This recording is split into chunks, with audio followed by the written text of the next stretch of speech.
वादा करते हैं। ये विकास भी और विरासत भी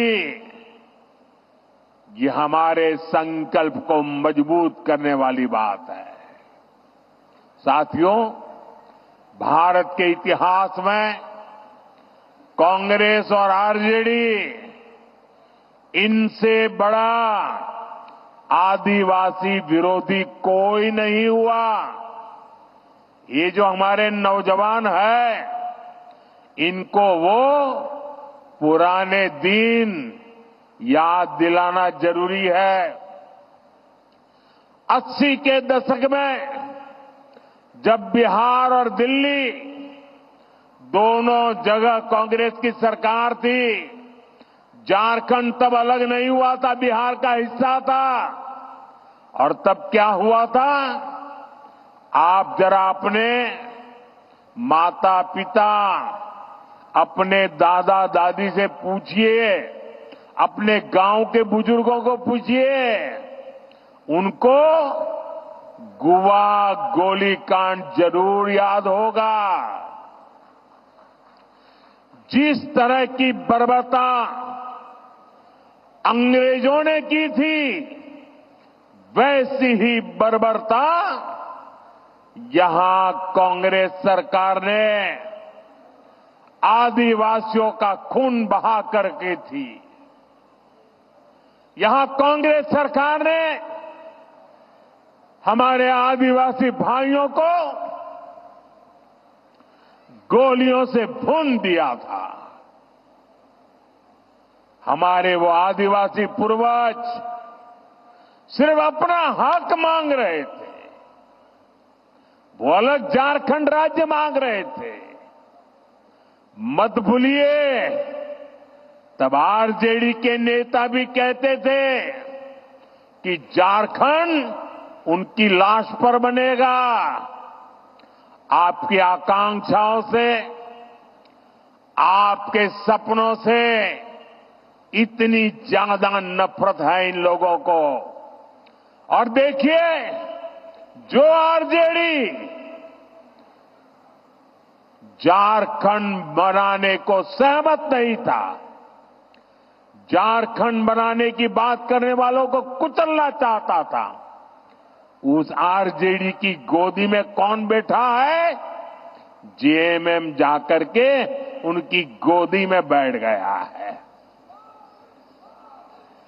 कांग्रेस और आरजेडी आदिवासियों के सबसे बड़े दुश्मन है। और जेएमएम की सच्चाई भी किसी से छिपी नहीं है। जिस कांग्रेस के दामन पर आदिवासियों के खून के छींटे हैं, आज जेएमएम उसी के कंधे के सहारे सरकार चला रही है। जिन्होंने झारखंड का हमेशा विरोध किया, जेएमएम ने सत्ता के लालच में उन्हीं को गले लगा दिया। झारखंड राज्य के लिए अपना बलिदान देने वालों का इससे बड़ा अपमान नहीं हो सकता। साथियों, भारत को विकसित बनाने के लिए आदिवासी समाज का विकास और मुख्य धारा से आदिवासी को समाज को जोड़ना, ये हमारी सबसे बड़ी प्राथमिकता है। ये आदिवासी समाज की उचित भागीदारी के बिना संभव नहीं होगा। इसलिए भाजपा ने, एनडीए ने आदिवासी भागीदारी पर हमेशा बल दिया है। अभी हाल में ही भाजपा ने हमारे पड़ोस में एक आदिवासी नौजवान को उड़ीसा का मुख्यमंत्री बनाया है। इतना ही नहीं, हमारे साथ जुड़ा छत्तीसगढ़ में भी मुख्यमंत्री हमारे आदिवासी साथी है।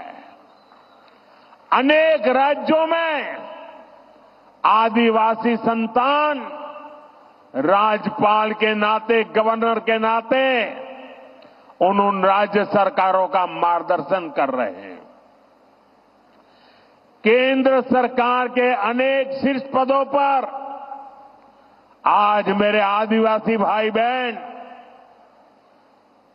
उसका नेतृत्व कर रहे हैं। आज देश भर के आदिवासी कल्याण की जिम्मेदारी उड़ीसा के हमारे जुएल ओरांव जी और मध्य प्रदेश के हमारे दुर्गादास उइके जी के पास है। देश भर को पोर्ट शिपिंग के विकास की जिम्मेदारी, हिंदुस्तान को पूरी दुनिया से जोड़ने की जिम्मेदारी हमारे सर्बानंद सोनोवाल जी, जो आदिवासी समाज का गौरव है, वो संभाल रहे हैं। देश में महिला और बाल कल्याण की जिम्मेदारी हमारी आदिवासी बहन सावित्री ठाकुर जी के पास है। साथियों, दूसरी तरफ कांग्रेस आरजेडी को देखिए।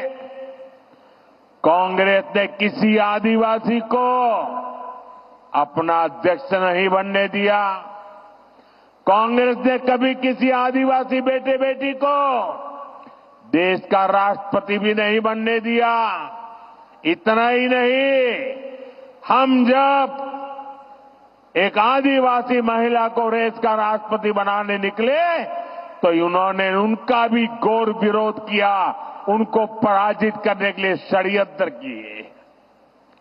ये एनडीए है, भाजपा है, जिसने देश को पहली आदिवासी महिला राष्ट्रपति दी है।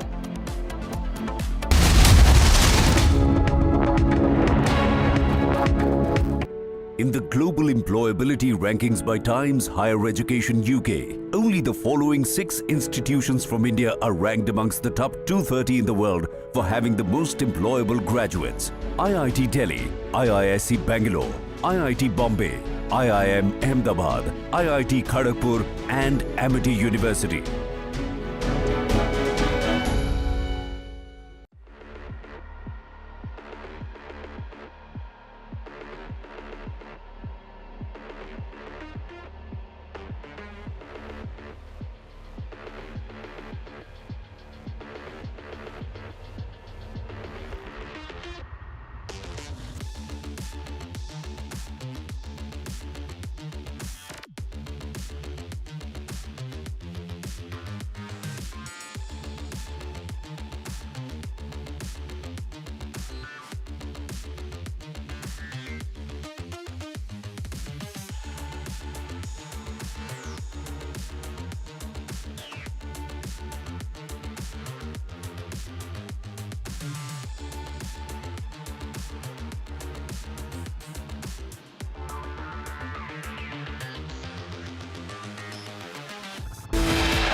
साथियों, वोट के लिए ये जेएमएम और कांग्रेस वाले आदिवासी बेटियों का अपमान करने से भी नहीं चूकते।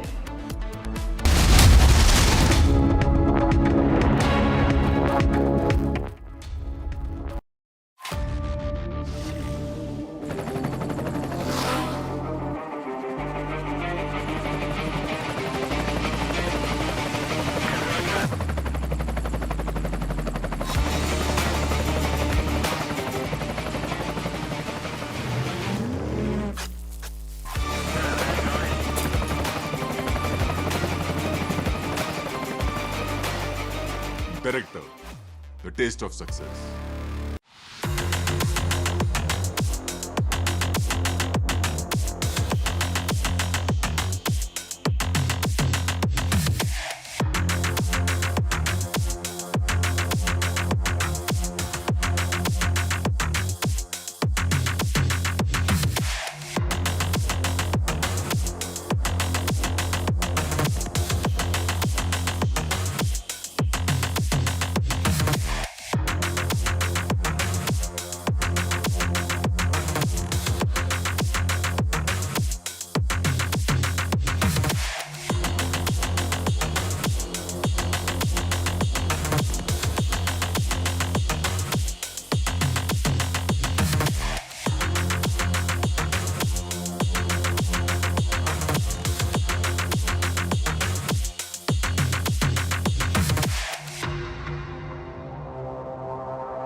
Asia's largest news headquarters, setting the agenda for Bharat.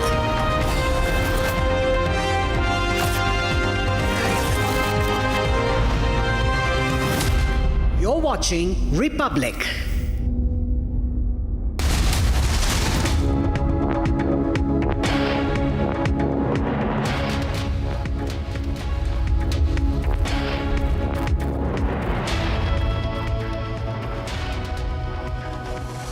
Good evening, welcome to Republic TV. Our top focus is going to be on the Khalistanis that are in the prowl in Canada under Trudeau's watch.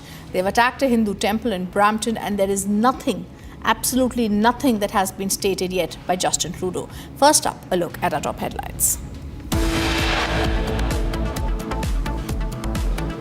RG car case prime accused Sanjoy Roy's big allegation says being framed by Mamata government and being forced to keep shut. Under Trudeau's Khalistani terror at play yet again, temples attacked in Brampton and Surrey.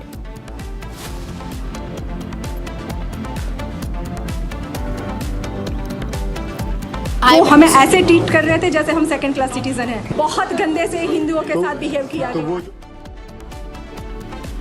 Eyewitnesses recall horrific assault by Trudeau's cops, Hindu devotees attacked by Khalistanis.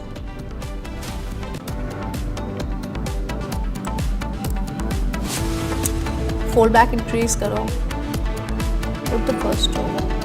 Fold back and trace कर दो. करण की नीति को चरम पर पहुंचा दिया है। ये इन घुसपैठियों को पूरे झारखंड में बसा रहे हैं।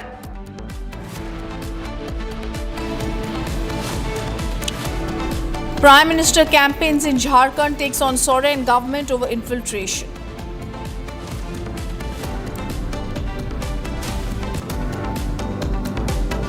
BJP calls out minority appeasement at SP demands common minorities program in MVA manifesto.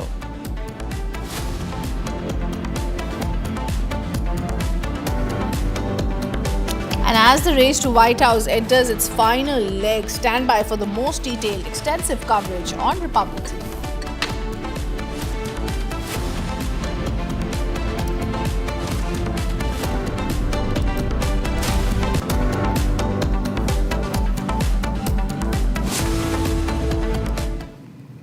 Viewers, a big update coming in on the temple attacks in Canada. We have now learned the Peel police has made 3 arrests, I beg your pardon, in connection with the Hindu temple attack in Brampton. Identity of the individuals are yet to be disclosed. There is no mention of violence by the cops. This is beyond human. And what we are now picking up is in the Canada attack case, they are simply calling it a protest. But only 3 people have been nabbed. The Khalistani mob seems to just be a protest. The Canada temple attack, 3 people have been arrested in Brampton. The identity of the individuals are yet to be disclosed.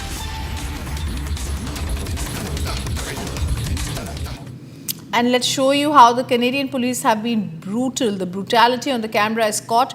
The Trudeau's cops are now assaulting the Hindus. The visuals on the screen are showing the aggression, the brutality and the inhuman behavior and the way in which the Canadian police are acting. Let me also tell you and show you pictures of how the Khalistani goons attacked the Hindu devotees, and nothing was done at that time. The police just called it a protest. And all these temple details coming in as 3 people only have been arrested. These are visuals that are showing the shocking behavior of the Khalistani goons. Let me show you a third picture where Canadian police pinch Hindu devotees. As you can see, the Canadian police officer who's been circled and how he has pinched the Hindu devotees. The Trudeau's cops are now also assaulting Hindus. It's a very, very, very clear diktat they seem to be following. There seems to be no end.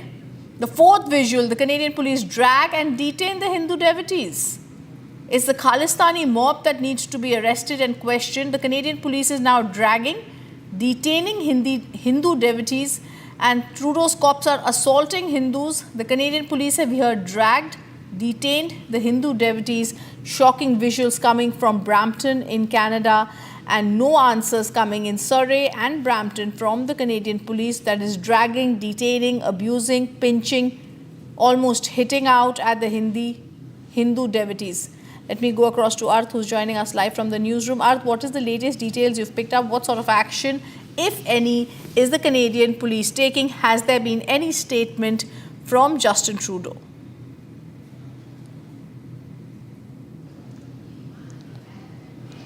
Yes, Rhythm, earlier we saw there was Justin Trudeau condemned this particular incident that happened in Brampton, that unfolded in Brampton.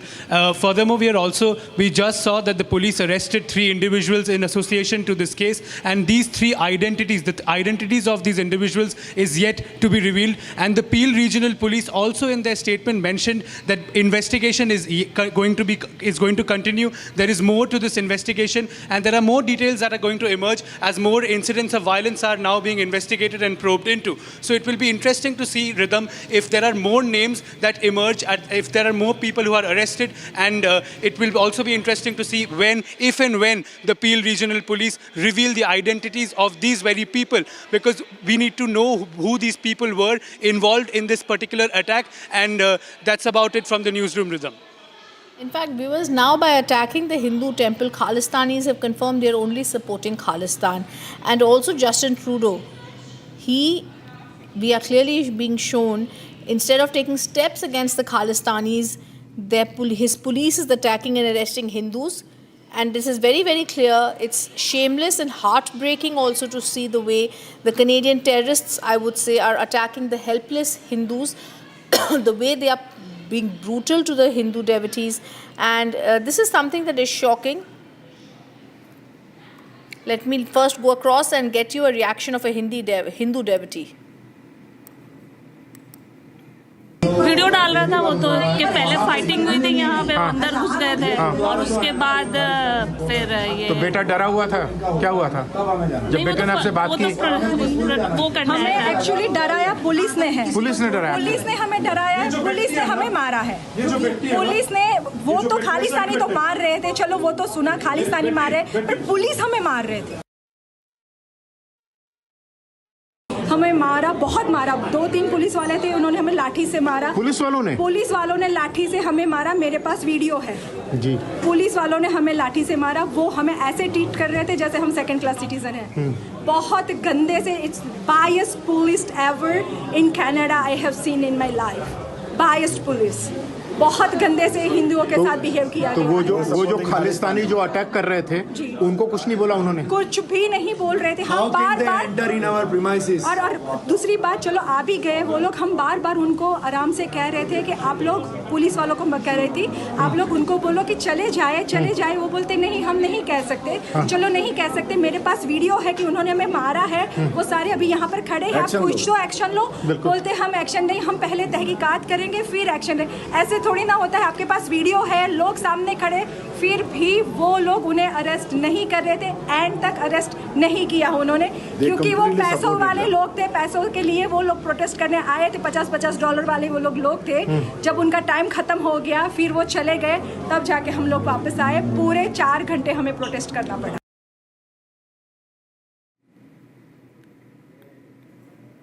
It's a shocking and very clear anti-Hindu sentiment that we are seeing in Canada.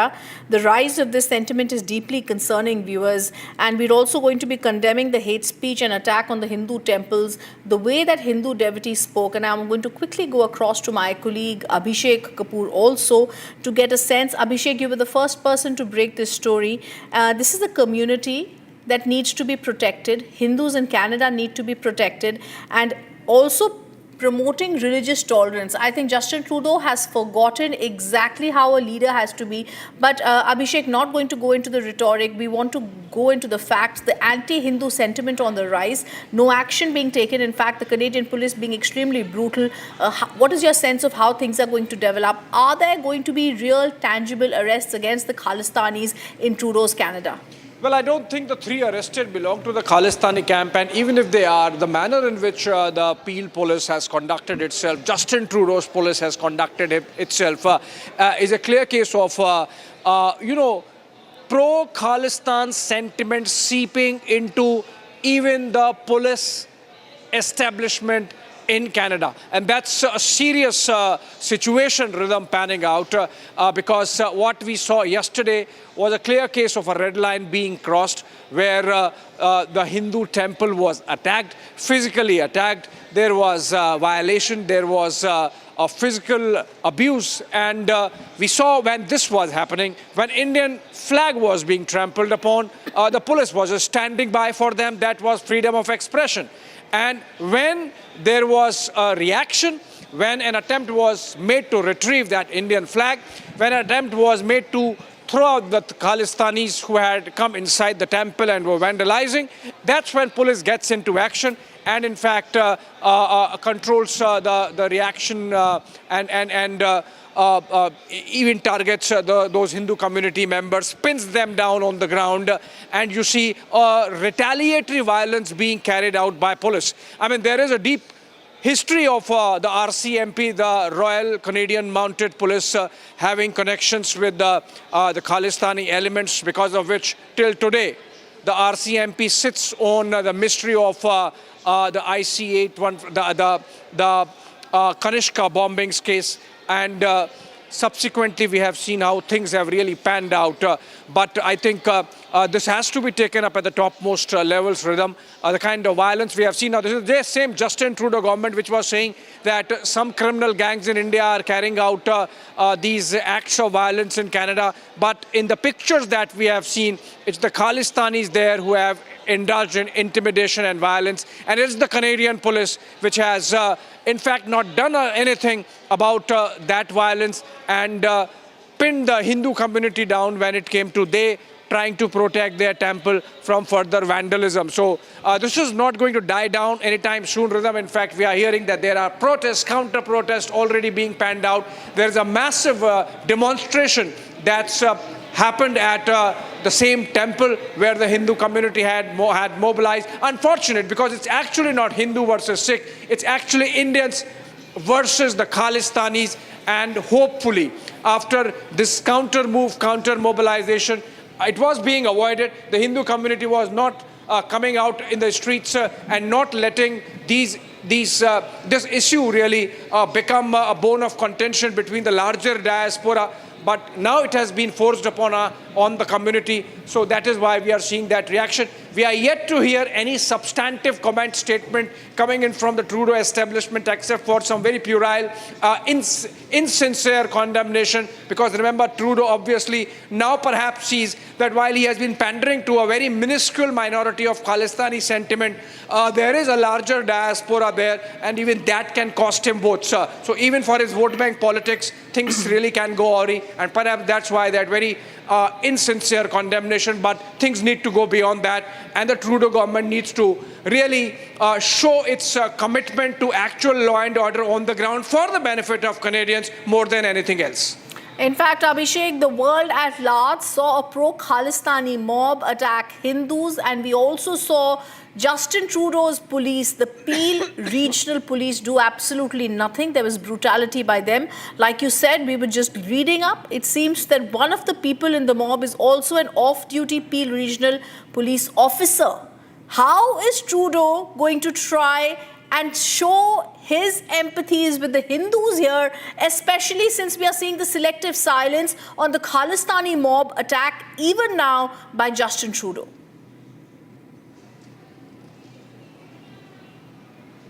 Well, yes, Rhythm. So, as I was mentioning, that this act of police is actually evidence that even the police is compromised, that maybe there are people within the Canadian police at this level, district level, where they have been infiltrated by the Khalistanis, if not Khalistanis, at least the Khalistani sentiment, because it's clear, it can be seen that in the same moment, they are very soft on the Khalistanis, doing nothing when the violence happens. But when there is a counter move to protect the temple property, the police...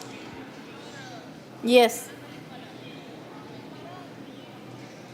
Go on, Abhishek.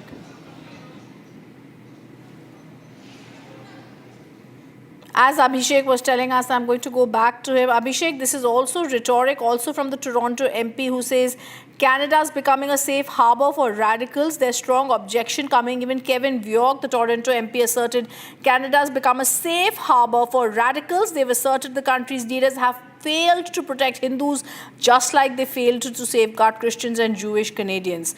There's also sharing the post on X. Alarming to see an attack on Hindu Canadians is what he has written. From Khalistani extremism to terrorist cosplayers, Canada has become a safe harbour for radicals. Our leaders are failing to safeguard the Hindus. Abhishek, if you can hear me, the Canadian Member of Parliament, Chandra Arya, has also condemned the violence in the Hindu temple. She said, and I believe this is true, a red line has been crossed by the Khalistani extremist, highlighting the brazen, violent extremism in Canada. Well, I did not get the question properly. There some audio issue there, but we are continuing to discuss this. And as I was mentioning, that there is a case of the police also being compromised. Maybe they are getting their cues from the topmost levels, because if Justin Trudeau, the position that he has taken, essentially letting his hate for India or his compromise with the Khalistanis really blindside his position on the larger India-Canada relationship, and to compromise that. I think the cops on the ground are taking their cues from them, from that messaging, and hence not acting when the Khalistanis attack the temple, but act immediately and carry out that brutality, as can be seen in the pictures, against the Hindu community. So obviously, as I mentioned earlier, Rhythm, it's not going to stop at, or should not stop at, a puerile condemnation that we have seen from the Canadian Prime Minister. It's unlikely that he can walk back from the precipice that he has taken India-Canada relationship. But if at all, then this is the opportunity, this is the trigger where he can start walking back and maybe mend fences with the country and with a larger diaspora, yes, and understand the risks of indulging with lawlessness any further. I absolutely agree. In fact, I think, Abhishek, the Prime Minister in Canada, Justin Trudeau, is actually puerile. Viewers, we're going to thank Abhishek for this. We're going to wait for other updates coming from Canada. The other top focus also breaking right here on Republic TV. Breaking news that's coming in, addressing a gathering, Andhra Pradesh Deputy Chief Minister Pawan Kalyan stated the situation would be different if he was the Home Minister. He emphasizes the need for stronger law enforcement, questions the efficacy of the police, and if they lack courage, suggesting criminals should be dealt with decisively, drawing a comparison to UP Chief Minister Yogi's approach in tackling crime. Listen in.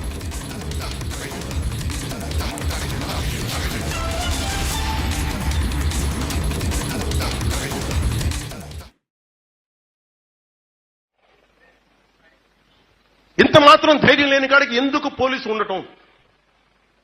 బాధ్యత కదా పోలీసుకి. రాజకీయ నాయకులు, ఎమ్మెల్యేలు అందరూ ఉన్నారు దేనికి? ఓట్లు అడగడానికా? బాధ్యత నిర్వర్తించడానికి కాదా? ఇది అందరూ ఆలోచించాలి. నేను అడగలేక కాదు, నేను తీసుకోలేక కాదు. హోంశాఖ, నేను హోంశాఖ తీసుకున్నానంటే మనకు పరిస్థితులు చాలా చాలా వేరుగా ఉంటాయి. మీకు ఎలా ఉండాలంటే, ఇలాంటి క్రిమినల్స్ కి ఉత్తరప్రదేశ్ లో యోగి ఆదిత్యనాథ్ గారు చేసినట్టుగా చేయాలి మీ అందరికీ. అప్పుడు కానీ మీరు మాటినరు. అప్పుడు కానీ మాటినరు. ఇంకా అలాంటి పరిస్థితి నేను నెట్టేస్తున్నాను మమ్మల్ని అందరినీ. మిమ్మల్ని మీరు కంట్రోల్ చేసుకుంటారా? మీరు ఆలోచించుకోవాలి ప్రతి ఒక్కరు.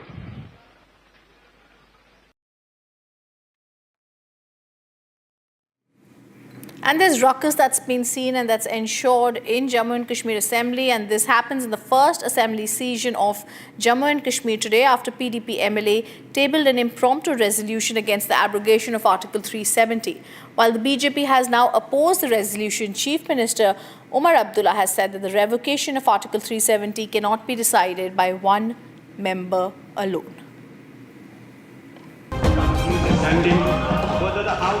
The Union Territory of Jammu and Kashmir held its first assembly session today after 6 long years.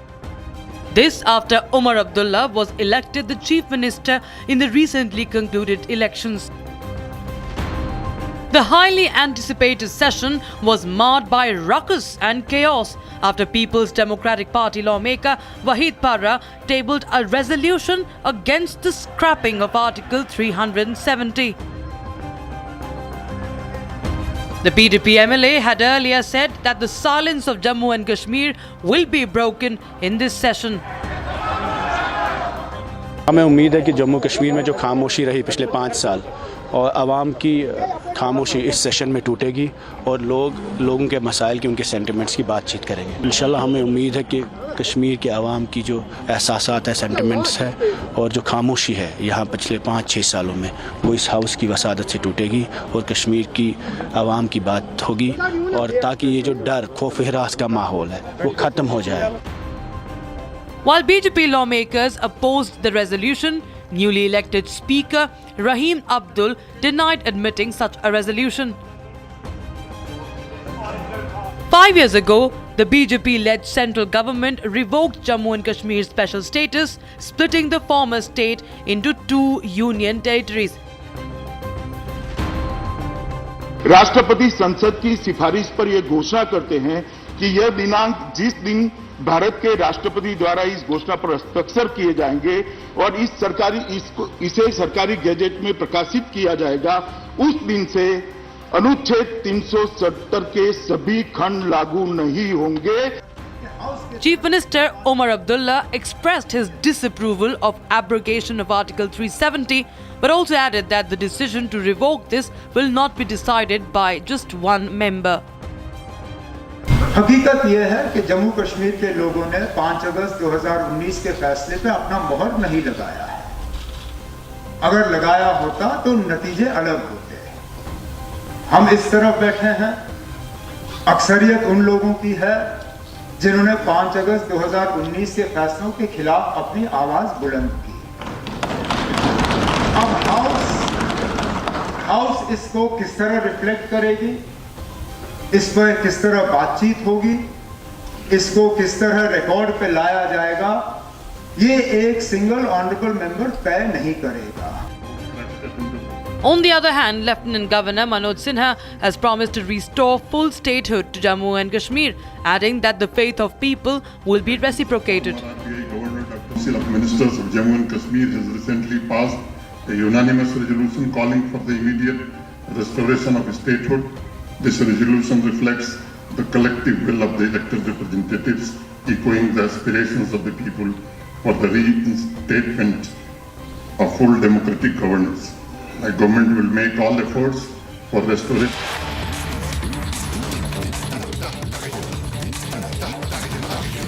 NDA और भारतीय जनता पार्टी अपने मूल मंत्र पर चलते हुए विकास की बात कर रही है।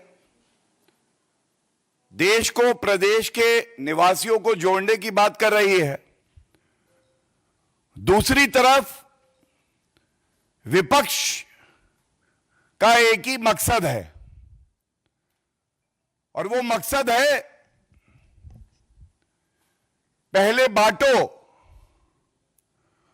उसके बाद जो घुसपैठिए घुस जाए वो काटे। और झारखंड के परिप्रेक्ष्य में जो वहां की जनता की आवाज है, संकेत स्पष्ट हैं। एक बड़ा बदलाव होगा, एनडीए की और भाजपा की सरकार वहां बनेगी और मैं मुख्य मुद्दों पर आज भारतीय जनता पार्टी के विचार रखूं उससे पहले मुख्यमंत्री भ्रष्टाचारी अभियुक्त हेमंत सोरेन के प्रस्तावक ही उनको छोड़ के चले गए हैं। उनको भी दिखाई दिया जहां श्री नरेंद्र मोदी जी का नेतृत्व है, जीत भी वही है, जनता का हित भी वही है, विकास भी वही है, और देश और प्रदेश एकजुट भी वही है। और जैसा गृह मंत्री श्री अमित शाह जी ने अभी एक चुनावी सभा में इस मुद्दे को पुरजोर तरीके से उठाया, उन्होंने कहा घुसपैठियों को चुन चुन कर बाहर करेंगे। मैं दोहरा देता हूं क्योंकि यह मूल मंत्र है, यही भाव है आज की प्रेस वार्ता का।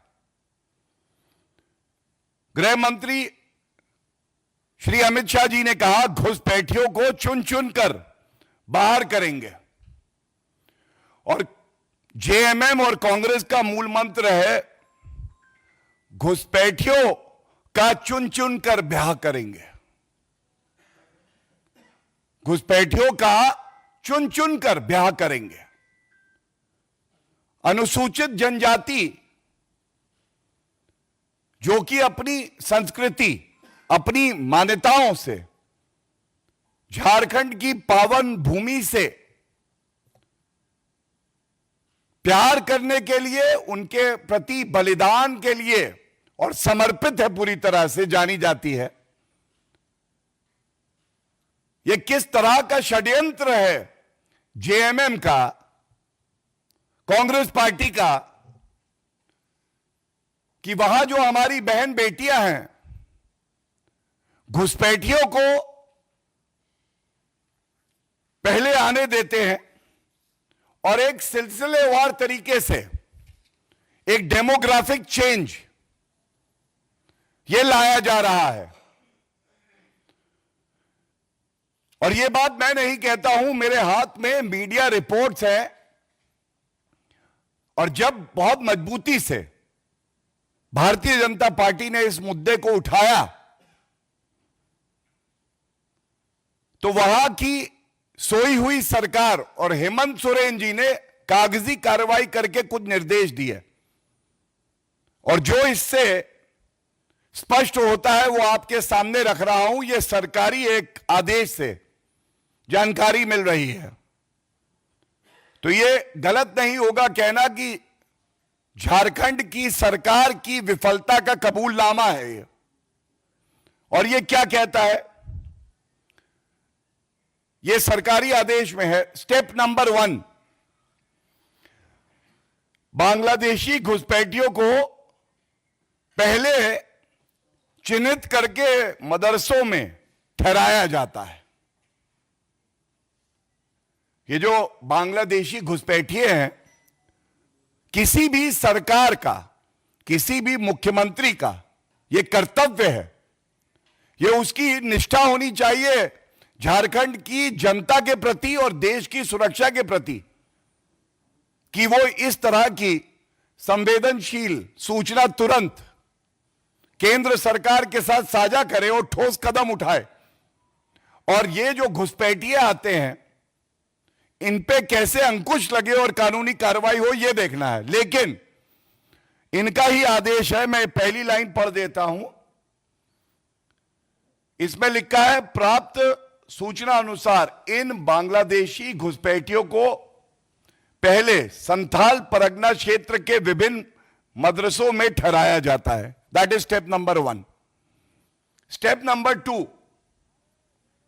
इसके पश्चात सरकारी दस्तावेज तैयार किए जाते हैं। ये सरकारी दस्तावेज इसलिए तैयार किए जाते हैं और कार्रवाई इसलिए नहीं की जाती है क्योंकि ये चाहे कांग्रेस पार्टी हो, चाहे जेएमएम हो, आरजेडी हो, ये सब तुष्टीकरण की राजनीति करते हैं और इनको घुसपैठियों से कोई परहेज नहीं है, बल्कि गले लगाएंगे क्योंकि इनको पता है ये इनका वोट बैंक है। सरकारी दस्तावेज बनवाओ। जो हमारे भारतीय हैं, झारखंड के निवासी हैं, विभिन्न और प्रदेशों में हमारे भारतीय भाई बहन हैं, उनके साथ इनको जोड़ दो और अपना वोट बैंक साध दो। तीसरा काम फिर वही करते हैं जो मैंने अभी आपको बताया कि मतदाता सूची में इनका नाम डलवाया जाता है और ये इनका दस्तावेज कहता है। और फिर सबसे गंभीर बात सामने आती है, वहां पे साजिश के तहत वहां पे बसा दिया जाता है और जो हमारी बहनें हैं, जो अनुसूचित जनजाति से हमारी बेटियां हैं, उनके साथ विवाह करवा के उनकी जमीन पे कब्जा कर लिया जाता है। अब ये सवाल आज पूछा जाएगा, क्या जेएमएम और कांग्रेस पार्टी के लिए घुसपैठिया ही सही उनका वोट बैंक है, इसलिए कोई कार्रवाई नहीं होगी, और जो मूल निवासी हैं उनके हितों की रक्षा, उनके अधिकारों की रक्षा से इनका कोई लेना देना नहीं है। इनकी जो जमीन हड़पी जाती है, तमाम बार भारतीय जनता पार्टी ने यह बात उठाई और मूल निवासियों ने कंप्लेंट दी, इस पे कार्रवाई नहीं करते हैं। और सबसे बड़ी बात है, यह आंतरिक सुरक्षा के लिए हमारी एक बहुत बड़ा खतरा भी है। और जैसा मैंने कहा, बाबूलाल मरांडी जी ने इस मुद्दे को बड़ी प्रखरता से उठाया भी है, और कुछ आंकड़े जो सामने आए डेमोग्राफिक चेंज के, ये आपके समक्ष रखता हूं। किस तरह से 2001 की जनगणना के दौरान संथाल परगना में आदिवासियों की आबादी थी 46%। The population of the members of the scheduled tribe was 46% in 2001, which changed to 42% in 2011, a drop of 4%. But at the same time, the Muslim population in 2001 was 33%. In 2011, it became 36%, 3% raise. And that is what demographic change is. मैं हिंदी में भी अनुवाद कर देता हूं। अनुसूचित जनजाति की जो जनसंख्या थी, ये एक उदाहरण है। 2001 में 40% थी, ये कम होके 42 हो गई, 4% की कमी आई। और घुसपैठियों की वजह से जो मुसलमानों की जनसंख्या थी, और जो मैंने अभी आपको इनकी एक कार्यशैली बताई अपना वोट बैंक तैयार करने की, चाहे वो भारतीय ना भी हो, वो 2001 में 33% थी और 36% हो गई 2011 में, 3% की बढ़ोतरी हो गई। और इसीलिए जब भारतीय जनता पार्टी कहती है रोटी बेटी और माटी, तो झारखंड के जो निवासी हैं उनकी खाकर रोटी जेएमएम और भ्रष्टाचारी कांग्रेस हो गई मोटी। बेटी की बात करें तो बेटी की अस्मिता और बेटी का जो सम्मान होना चाहिए, वो तो इनके लिए मायने ही नहीं रखता है। घुसपैठिया भी हो तो निकाह करा के और उस बेटी की अस्मिता को छीनते हैं और उसके बाद जमीन छीनते हैं, जिसके लिए भारतीय जनता पार्टी ने झारखंड की जनता से वादा किया है। सरकार तो एनडीए और भारतीय जनता पार्टी की ही आने वाली है, और जो ये जमीन कब्जाई गई है, ये सब जो झारखंड के निवासी हैं, अनुसूचित जनजाति के हमारे भाई बहन हैं, उनको वापस जमीन मिलेगी। और तीसरा, माटी। तो जमीन पर अवैध कब्जा करना, किस तरह से बालू माफिया खनन माफिया जमीन हड़प रहे हैं और मुख्यमंत्री हेमंत सोरेन खुद अपने आप को खनन का पट्टा दे देते हैं। न्यायालय में जब फटकार लगती है तो कहते हैं गलती से मिस्टेक हो गया मुझसे और मैं वापस कर रहा हूं। तो आज ये कहना जरूरी होगा, ना हम बटेंगे ना हम कटेंगे। और जो लोग ये षड्यंत्र कर रहे हैं, जो लोग ये प्रयास भी कर रहे हैं, झारखंड की जनता, महाराष्ट्र की जनता, उत्तर प्रदेश की जनता और तमाम और प्रदेश हैं जहां पे चुनाव है, ऐसा करारा जवाब देंगे कि ये सारे भ्रष्टाचारी, वंशवादी, सांप्रदायिक राजनीति करने वाले, घुसपैठियों के प्रेमी, इनको समझ में आ जाएगा कि भारत में राजनीति करनी है तो घुसपैठियों को शरण नहीं दी जा सकती है। इसके बाद एक बड़ा मुद्दा और आपके समक्ष उठाना चाहता हूं। यह सवाल राहुल गांधी से है, मल्लिकार्जुन खड़गे जी से है। आपने देखा होगा एक लाल किताब लेके राहुल गांधी ऐसे लहराते हैं। अब कुछ लोग ये बताते हैं कि उसमें इटालियन संविधान है, क्योंकि भारत का संविधान तो राहुल गांधी जी ने पढ़ा नहीं है। और मेरी आज एक बड़ी जिम्मेदारी इसलिए बनती है क्योंकि भारतीय जनता पार्टी का मूल सिद्धांत यह रहा है कि यूनिफॉर्म सिविल कोड हम लागू करेंगे जो संविधान की मूल भावना को दर्शाता है।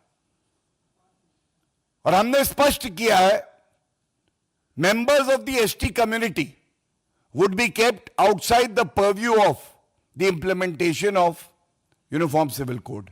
लेकिन एक किताब मैं भी लाया हूं क्योंकि वरिष्ठ अधिवक्ता हूं, तो मैंने कहा यह किताब दिखा दूं।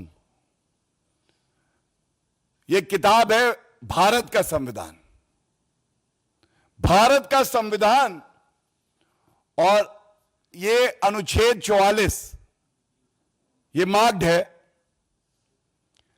इसमें लिखा है, uniform civil code for the citizens, the state shall endeavour to secure for the citizens a uniform civil code throughout the territory of India. Hindi में अगर अनुवाद करें, नागरिकों के लिए एक समान सिविल संहिता राज्य, भारत के समस्त राज्य क्षेत्र में नागरिकों के लिए एक समान सिविल संहिता प्राप्त कराने का प्रयास करेगा। यह तो संविधान हो गया। अब सबसे पहले यह पूछा जाएगा कि यह बताइए राहुल गांधी, मल्लिकार्जुन खड़गे जी, संविधान की मूल भावना, इसका आप सम्मान करते हैं या नहीं करते हो, और कांग्रेस पार्टी का स्टैंड इस पे क्या है। और जब मैंने यह बताया, डॉक्टर B.R. अंबेडकर साहब, जिनके नाम का इस्तेमाल कांग्रेस पार्टी और तमाम और पार्टियां अक्सर करते हैं, तो ये कॉन्स्टिट्यूएंट असेंबली डिबेट्स हैं, इसको भी पढ़ें, अध्ययन करें और देखें कि यूनिफॉर्म सिविल कोड पर BJP upping its ante against the Soren government on infiltration ahead of the Jharkhand polls, where after Prime Minister Narendra Modi in that rally, it is BJP holding that news briefing where they're putting out numbers on how the Soren government has had several infiltrate. We'll continue to get you excerpts on this as we move on to more breaking news.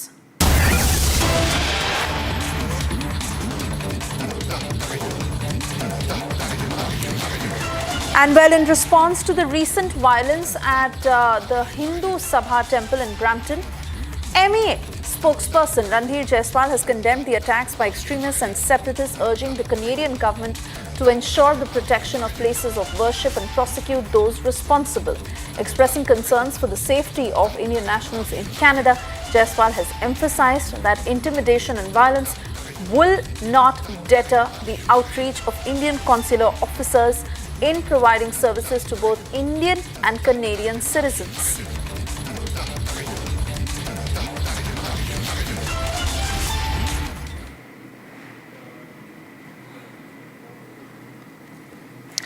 Pictures on your screens of how Hindus were attacked both in Brampton and Surrey, where a Khalistani mob charged towards these temples and went on to beat Hindu devotees with sticks holding those Khalistani flags.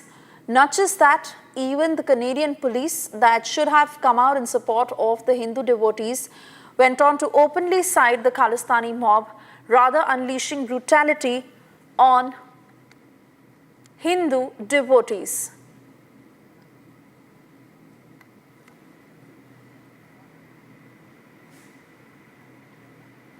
In fact, we've gone full frame to those pictures that emerged from Surrey in Canada, where you see how police officials in large numbers, instead of actually going on to support those who were on the receiving end, went on to unleash brutality on them.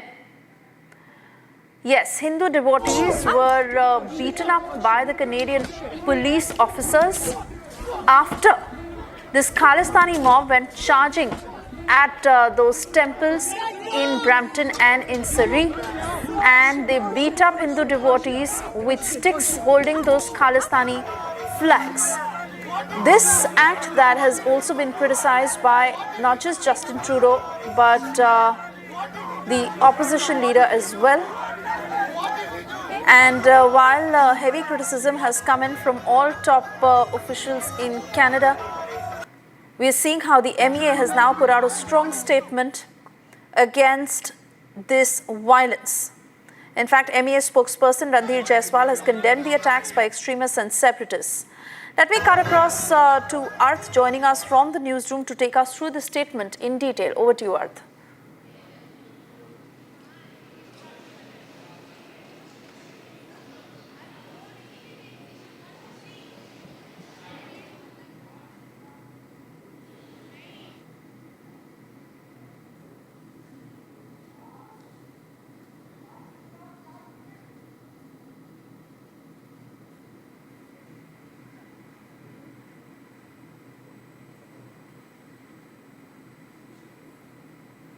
We are seeing the statement by the Ministry of External Affairs about the situation in Canada, a clear condemnation. The Ministry of External Affairs has called upon the Government of Canada to ensure protection of Hindus and protection and to ensure that such situations do not unfold again. And it is also mentioned that despite these incidents, despite repeated harassment, despite repeated violence, the consular services will remain undeterred to Indian and Canadian citizens. And we are clearly seeing the Ministry of External Affairs has released a heavy condemnation on the situation, and it has also called upon the Government of Canada to ensure utmost protection of Hindus and temples in Canada. Back to the studio. All right, Hark, many thanks for getting us details on that statement. A strong position taken by the MEA that has not just condemned the attacks by extremists and separatists, rather urging the Canadian government to ensure the protection of places of worship and prosecute those who are responsible. So far, we understand 3 arrests have been made, but certainly heavy criticism that Canada faces for giving place to such lawlessness in their country.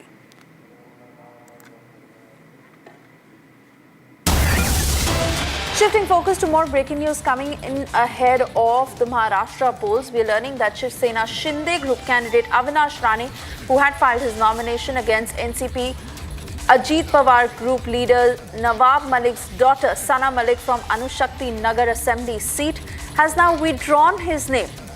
What exactly led to this decision? Because it was the Shinde-led Shiv Sena and BJP who were extremely strong about how they would not have Nawab Malik take any place as far as the Maharashtra polls is concerned, and they would not campaign for him, as much as they had also supported Sana Malik, saying that they did not have a problem with Sana Malik.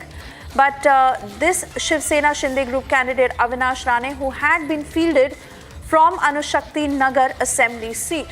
Now the candidature has been withdrawn. Let me cut across to Sandeep, joining us live on the broadcast. Sandeep, Ajit Pawar has stood his ground as far as Nawab Malik is concerned. Ajit Pawar has said that Nawab Malik will stay. Now, while the BJP and Shinde Sena had said that Sana Malik is not typically a problem, but Nawab Malik is, to actually have Avinash Rane withdraw his candidature, what is the message they are trying to put out?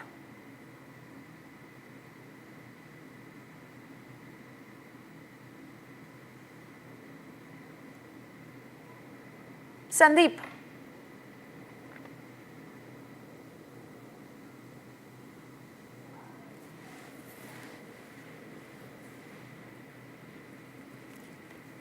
बोलना भाई.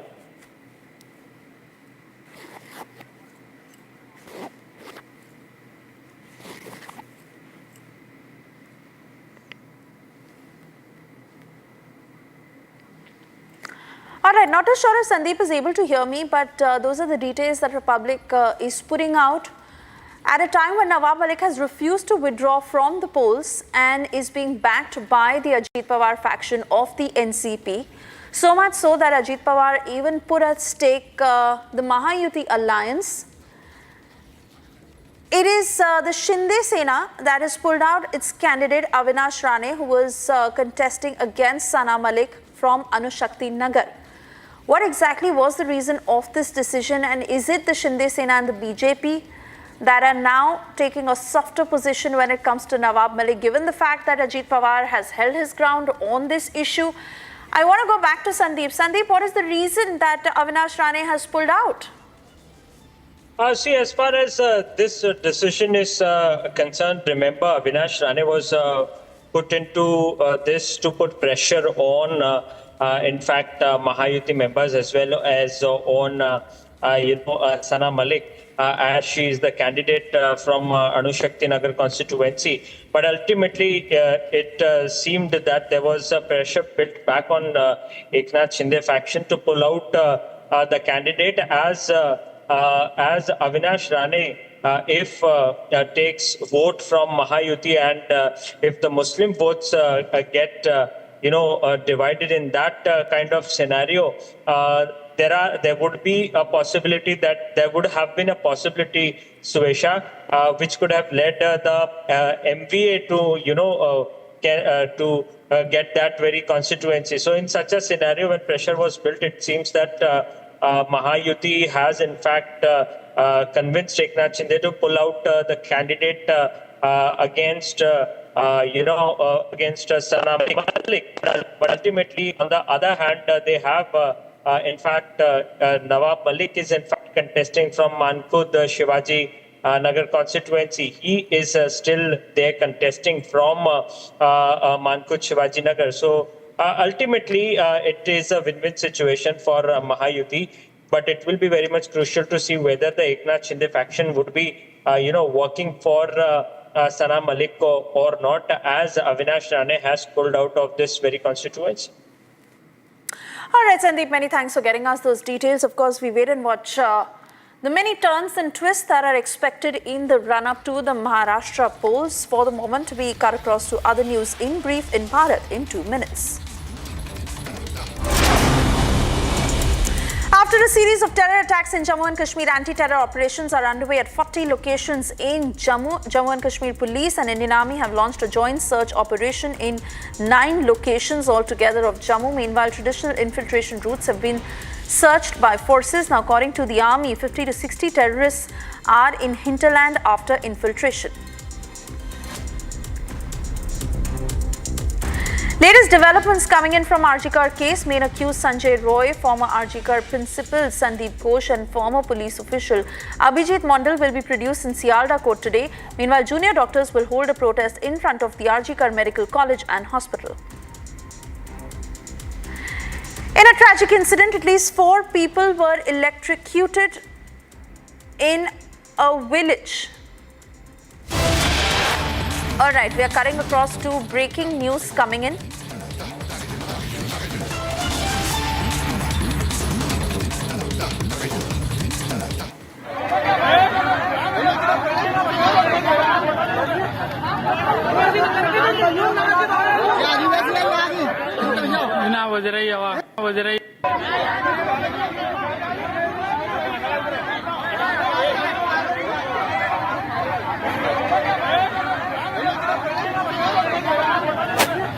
Well, viewers, we are getting in visuals right now and from Ground Zero in Agra, where an Air Force plane has just crashed. It has caught fire while it was flying. So during the flight, it caught fire, and we do not know yet if there is any casualty or not. But the latest is those visuals that are coming in right now on your screens, viewers. This is a field where it crashed, and it caught fire while it was in the air.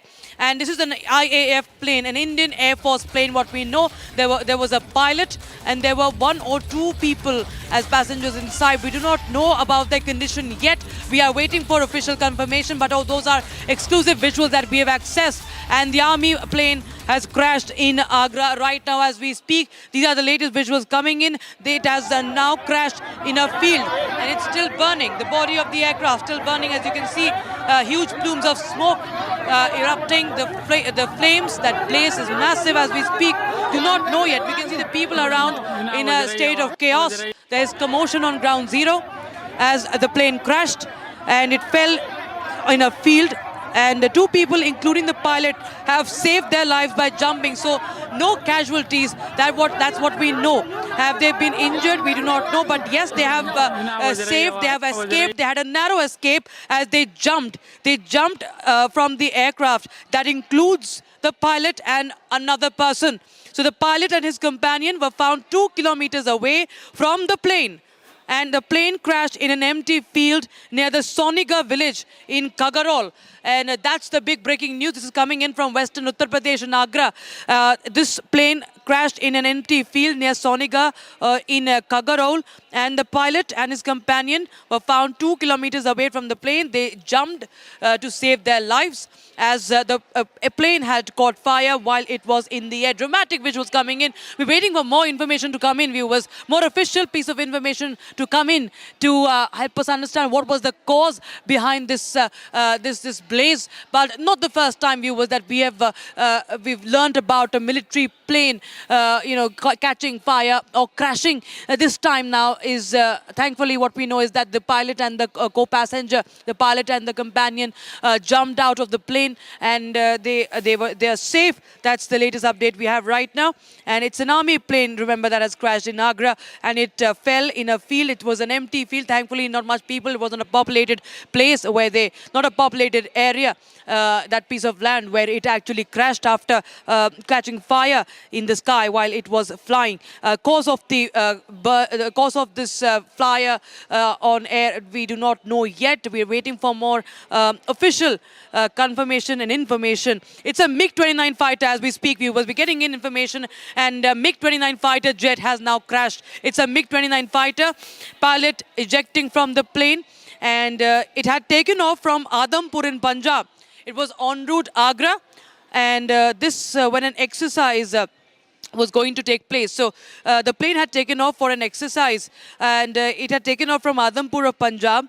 And court of inquiry has also been ordered. That is the latest we have from the defense officials. So Republic TV is learning that this was a MiG-29 fighter jet that has crashed near Agra in an empty field near a village. Pilot and the co-passenger ejected safely, and it had taken off from Punjab for an exercise while it crashed near Agra. So that's the update we have. Court of inquiry is also ordered. Is all set to be ordered. That's as per the officials from the Defense Ministry. So a big update coming in, dramatic visuals coming in from Agra. It's a big, fire. You can see, viewers, it's a massive fire and huge flames you can see, and plumes of smoke coming out, which this in fact caused a lot of chaos and commotion in that area. The IAF jet crashing in Agra. It caught fire while it was in the air, while it was it was in the skies, while it was being flown by a pilot, and he safely ejected along with the co-passenger to save their own lives. And now, of course, the cause of this fire is yet to be ascertained. We'll get to know more after the officials intimate us with the latest on that. Investigation, of course, is imminent. And what we know is that this is a MiG-29 fighter jet, which was, of course, deployed for an exercise that was for the army. And this is the MiG-29 crash, viewers, and we've not seen for the first time. Even in September, there was a MiG-29 jet fighter, viewers, that had in fact crashed in Rajasthan. And this was of course, due to a technical snag. The pilot in that crash in Rajasthan was also safe, but nevertheless, the MiG-29 had crashed due to a technical snag. So, of course, this time, once again, we see a very, very dangerous incident that has happened. And we will get you more updates. Suyesha, back to you. All right, Rakshita, do stay on with us as we also have Raghvendra from Republic Bharat joining us on the broadcast. Raghvendra, thankfully everyone is safe. No one has received any sort of major injury or any casualty. And even the pilot and his companion who jumped off were found 2 kilometers away. They, of course, would be able to tell the entire story of what caused this. But so far, what is our information on the extent of damage on the villagers there who found this aircraft on fire? And what is the next step? बिल्कुल देखिए भारतीय सेना का जो ये विमान था ये पूरी तरह से दुर्घटना का शिकार हुआ। जिस तरह से ये जमीन पर गिरा और गिरते ही इसमें आग लग गया, अगर पायलट समय रहते अगर कूद के अपनी जान न बचाए होते तो शायद इस दुर्घटना को शिकार हो जाते और जो 3 लोग उसमें बैठे थे वो वहीं पे खत्म हो जाते। जिस तरह से ये पूरा ये जो लड़ाकू विमान था ये जैसे ही गिरा उसमें आग लग गई उस जहाज में। और दूसरी सबसे अच्छी बात ये है कि पायलट कितने कुशल थे। अभी ये मतलब एक प्रकार से रिहर्सल का माहौल था इंडियन आर्मी का, लेकिन वो 2 किलोमीटर पहले ही यानी कि जमीन टच करने से पहले ही वो खाली जगहों पर यानी कि खाली जगहों पर उन्होंने छलांग लगा दी, खेतों में जाकर गिरे और कहीं ना कहीं उनकी जान बच गई। लेकिन प्लेन जो है, लड़ाकू विमान जो है, पूरी तरह से ये जो मिग था ये क्रैश हो गया है। आप इसके विजुअल्स देख रहे होंगे कि किस तरह से धू-धू कर ये जल रहा है। और अगर कूदने में सफल ना हुए होते, किसी तरह से अगर वहां से पहले ही ये फैसला ना लिए होते तो कहीं न कहीं आज भारतीय सेना अपने जाबाज पायलटों को खो देता। इसमें 2 से 3 लोगों की कैजुअलिटी हो जाती और ये एक बड़ी घटना हो जाती। हालांकि ये जो प्लेन क्रैश हुआ है, लड़ाकू विमान जो क्रैश हुआ है, इसकी भरपाई हो जाएगी। लोगों की जान बच गई, जो हमारे पायलट हैं देश के वो बच गए, ये बड़ी बात है। हालांकि आगरा में घटना हुई है और वहां के खाली पड़े हुए इस समय जो खेत हैं वहां पर जाकर कूद के हमारे पायलटों ने जान बचाई, ये बड़ी बात है जी। Raghvendra, continue talking to us as we stay with these pictures, because these are the initial videos that were, of course, captured by eyewitnesses, also awaiting an official statement from the Indian Air Force. Just to understand from you where this plane took off from, how close is the Air Force strip, the runway from which this plane took off, and was it a trainee pilot? Who exactly was flying? Do we have all those details of what happened before this, that this plane crashed and fell right on this farm while it was on fire? All right, I'm being told we have to step into a short break. We'll be back on the other side with the latest on this plane crash.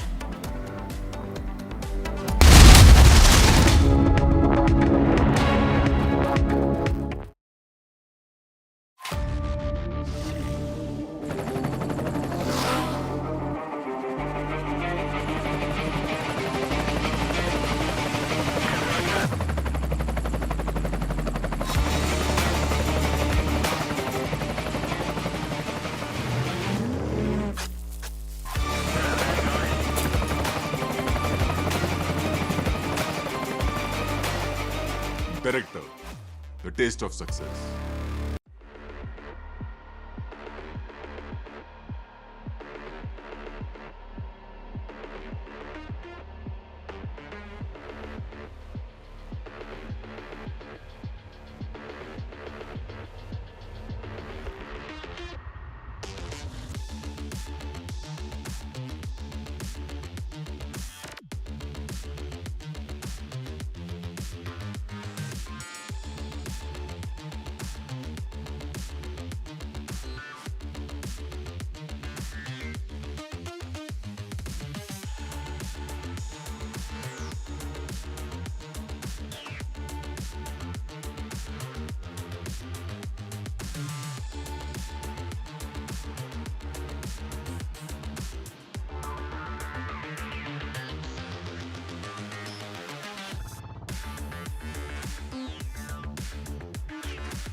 Shivani Kala reporting from New Jersey, USA, and I will be bringing you an up-close coverage of one of the most historic elections of our times. We'll take you right to the pulse of the polling booth and capture all the excitement on the ground. Stay tuned for every moment as it unfolds.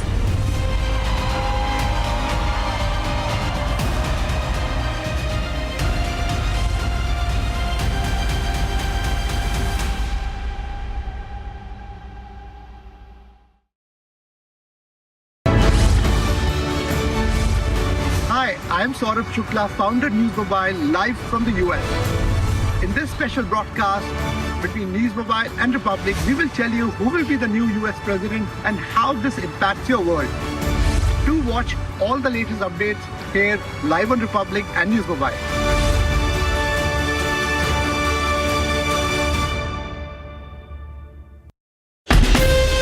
From Asia's largest news headquarters, setting the agenda for Bharat.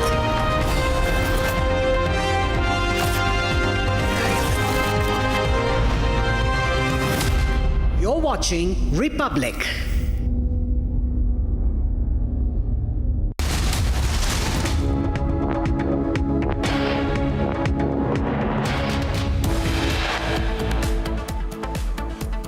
RG car prime accused Sanjay Roy's big allegation says being framed by Mamata government and forced to keep shut.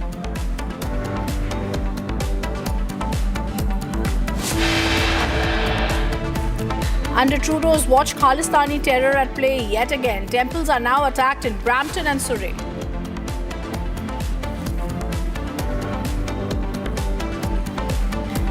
Police वालों ने हमें लाठी से मारा, वो हमें ऐसे treat कर रहे थे जैसे हम सेकंड क्लास सिटीजन हैं। बहुत गंदे से हिंदुओं के साथ बिहेव किया गया। Under Trudeau's watch, eyewitnesses are now recalling horrific assault by Trudeau's cops. Hindu devotees are attacked by Khalistanis.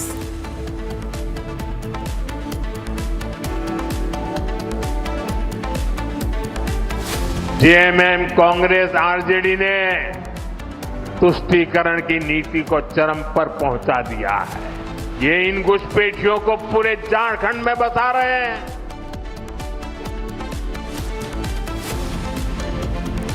Prime Minister Modi campaigns in Jharkhand, takes on Sora and government over infiltration.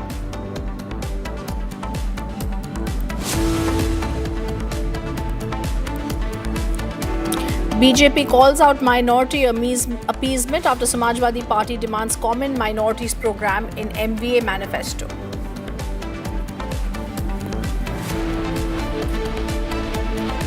And as the race to White House enters its final leg, stand by for the most detailed, extensive coverage on Republic TV.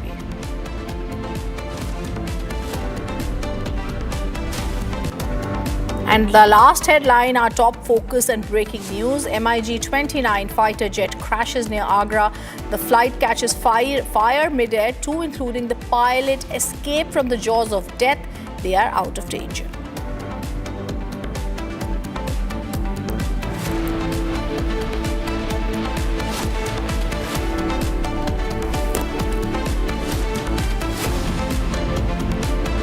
Here's the breaking news coming in. An MiG-29 fighter jet has crashed near Agra in Uttar Pradesh. The pilot has been ejected from the plane. The plane had taken off from Adampur in Punjab and was en route to Agra for an exercise when the incident happened. As we are speaking, more details are awaited. But these are visuals that are coming in, shocking visuals that are coming in from Agra where the Air Force plane crashes. MiG-29 fighter jet crashed near Agra, Uttar Pradesh.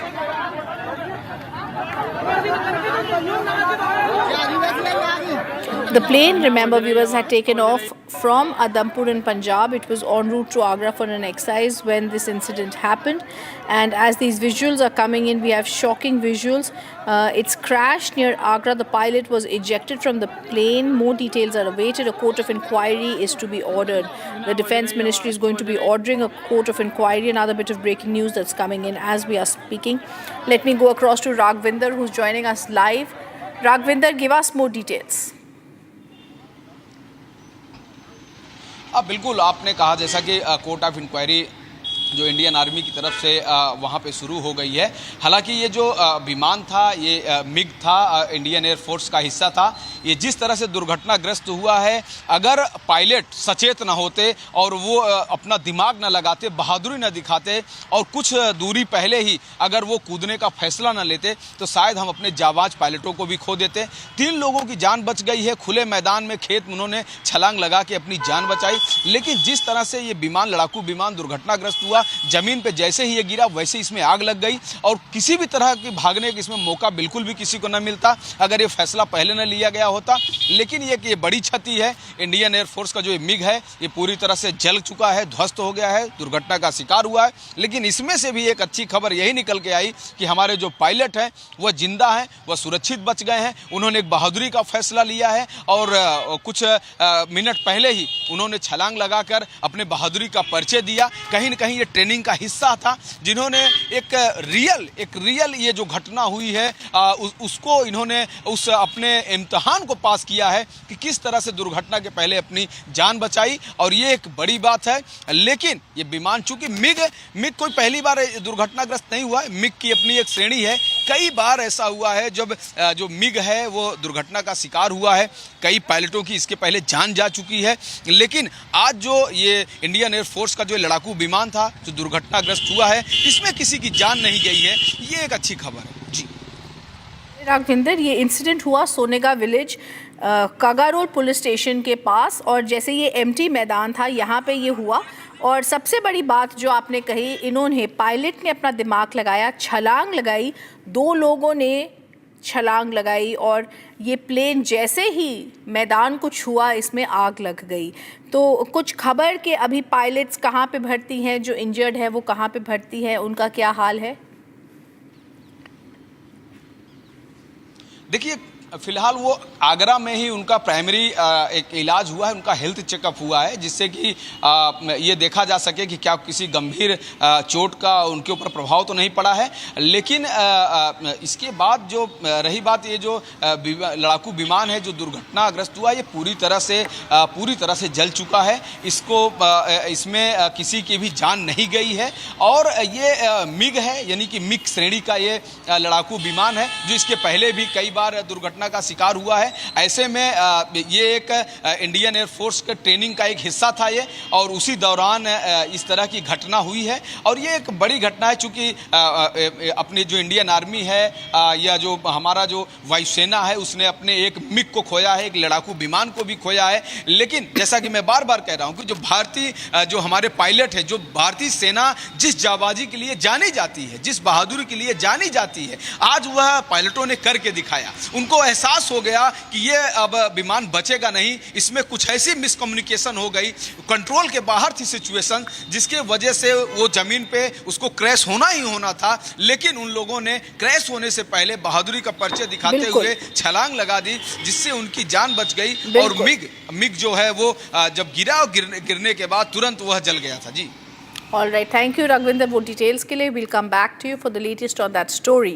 Moving on, viewers, Prime Minister Narendra Modi on Monday predicted a certain defeat for the ruling alliance of the Jharkhand Mukti Morcha, the Congress and the RJD in the state. He said the BJP has entered the electoral fray with the guarantee of security, stability and prosperity of Jharkhand. In fact, he also stated that the JMM, the Congress, the RJD have taken the policy of appeasement to its extreme. These 3 parties, he said, are hell-bent on breaking the social fabric as they are supporters of infiltrators. Let's listen in first to what the Prime Minister said.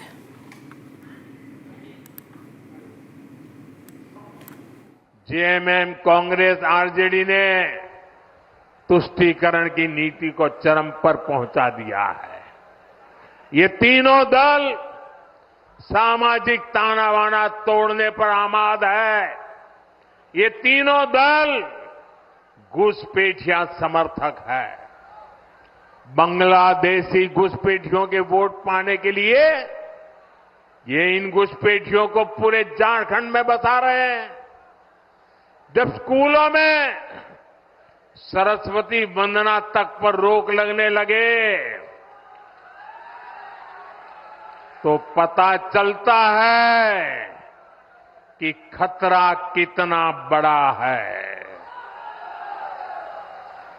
जब तीज त्योहारों में पत्थरबाजी होने लगे,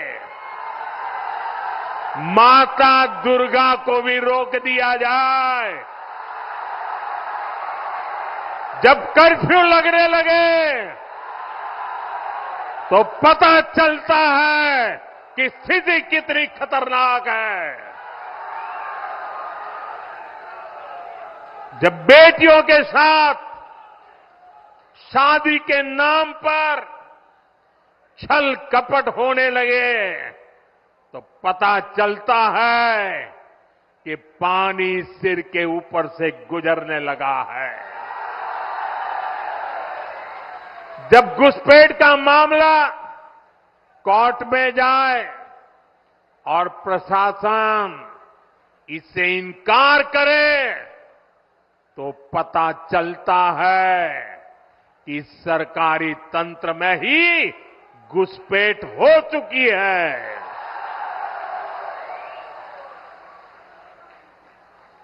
ये आपकी रोटी भी छीन रहे हैं, ये आपकी बेटी भी छीन रहे हैं, और ये आपकी माटी को भी हड़प कर रहे हैं।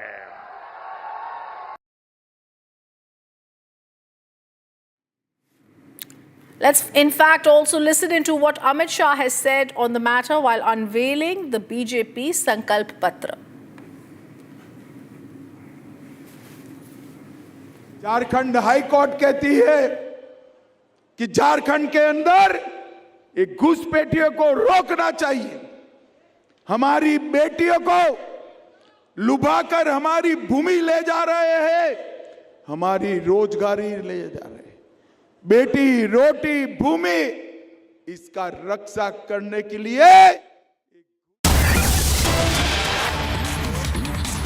There's breaking news that's coming in after disparaging remarks against Sita Soren and Shaina NC. Prime Minister Modi tears into Indie bloc. Prime Minister Modi says what they have done with our sister Sita Soren, we all have seen it. The thing a leader of Congress has said for Sita Soren, we all have seen it. The Prime Minister questions the Indie silence and says it's disrespectful to all tribal mothers and sisters in Maharashtra, also a sister who's contesting the elections, and here he's talking about Shaina NC.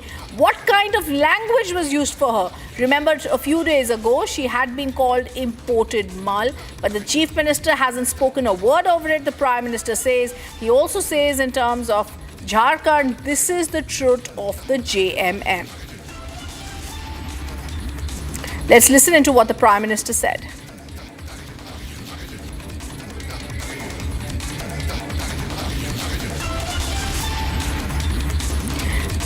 Remember viewers, this is coming after BJP leader Sita Soren broke down while speaking about the derogatory remarks made by Congress Minister Irfan Ansari regarding her. She's contesting the Jharkhand Assembly Polls and he was filing his nomination and he targeted her. Let's listen to Prime Minister's reaction.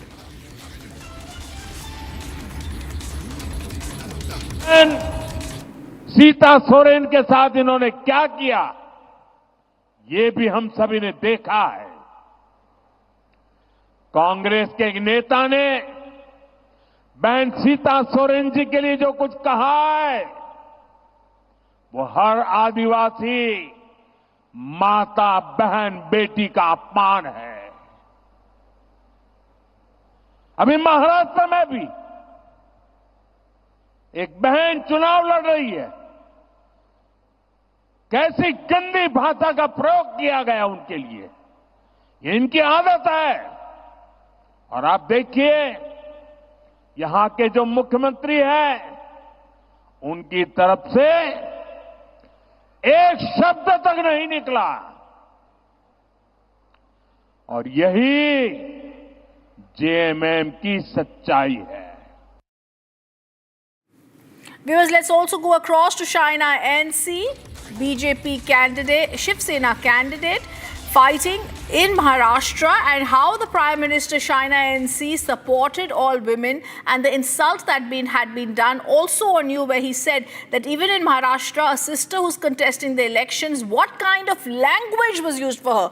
The Prime Minister takes on the indie bloc in their silence. Shaina NC, this is clearly an insult, whether it's in Jharkhand or whether it's in Maharashtra. The terminology being used by the indie leaders is pathetic, derogatory, shocking.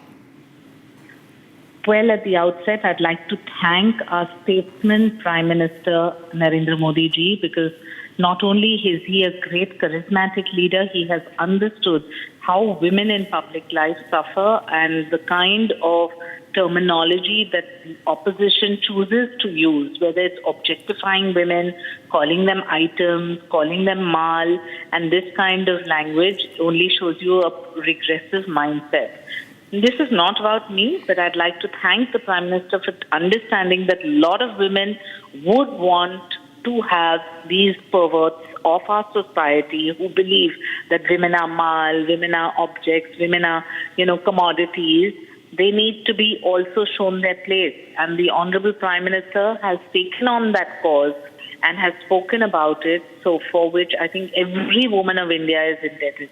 This is absolutely not about me. It's about the women in public space and crores of women per se who are subject to this kind of commentary.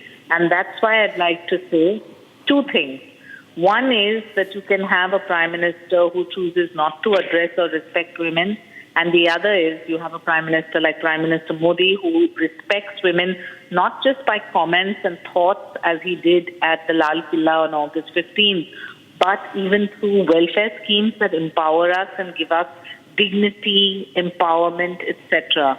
And that's why registering this FIR was so necessary, because on the one hand, you had Mr. Arvind Sawant say that he's apologizing, but Sanjay Raut saying just the opposite. I want to ask, where are all those Indie Alliance leaders? Where are all the women leaders who have chosen to stay mum on this? Is this a non-issue? Because for them, it may be a convenient issue to suit them. But as far as our Prime Minister is concerned, it's an important core issue to ensure women's dignity is always maintained no matter where they are. Absolutely. And this is the same kind of diatribe, Shaina NC, that we're also seeing in Jharkhand, where the Prime Minister tore into the indie bloc, and Prime Minister Modi said what they have done with our sister Sita Soren is also something we have all seen. So this is very clear, Shaina NC, that when Arvind Sawant makes such comments or someone is making the comments in the indie bloc, this is something they forget. It is certain respect of whether it's tribal women or whether it's women anywhere. Like you said, Mahila hu mal nahi. This is something that needs to be remembered and ingrained in their minds. Very true. And when we say ki Mahila hu mal nahi, this is not just a tagline which is meant for one section of society. It's for all women. And trust me, our Prime Minister taking notice of it and understanding that we women want to be respected for what we are, who we are, and the work we do, and not for how we look and who says what, is a great, great comment. And it can only be expected from the Prime Minister. And I'd also like to acknowledge that the Chief Minister of Maharashtra, Eknath Shinde ji, when he impacted lives through Ladki Behna Yojana, it is another statement of only respect. So you have the Prime Minister and Eknath Shinde ji that have worked collaboratively to ensure women's dignity, whilst the opposition has chosen to do just the opposite. Absolutely. Thank you, Shaina NC, for being with us. This is a story we'll continue following. We was also moving on to the other top focus and the other top story. Samajwadi Party MLA Rai Sheikh has now urged the Maharashtra Vikas Aghadi to incorporate a common minorities program on its upcoming election manifesto, emphasizing the potential to outreach development for minority communities in Maharashtra. He's also recommended a survey of minorities to address their needs. As the MVA is preparing for the upcoming elections, this proposal could solidify, they say, its commitment to minority welfare, with stakeholders keenly awaiting the alliance's response. Getting in more reaction from Mahayuti now, who's hit out at the SP's appeasement politics.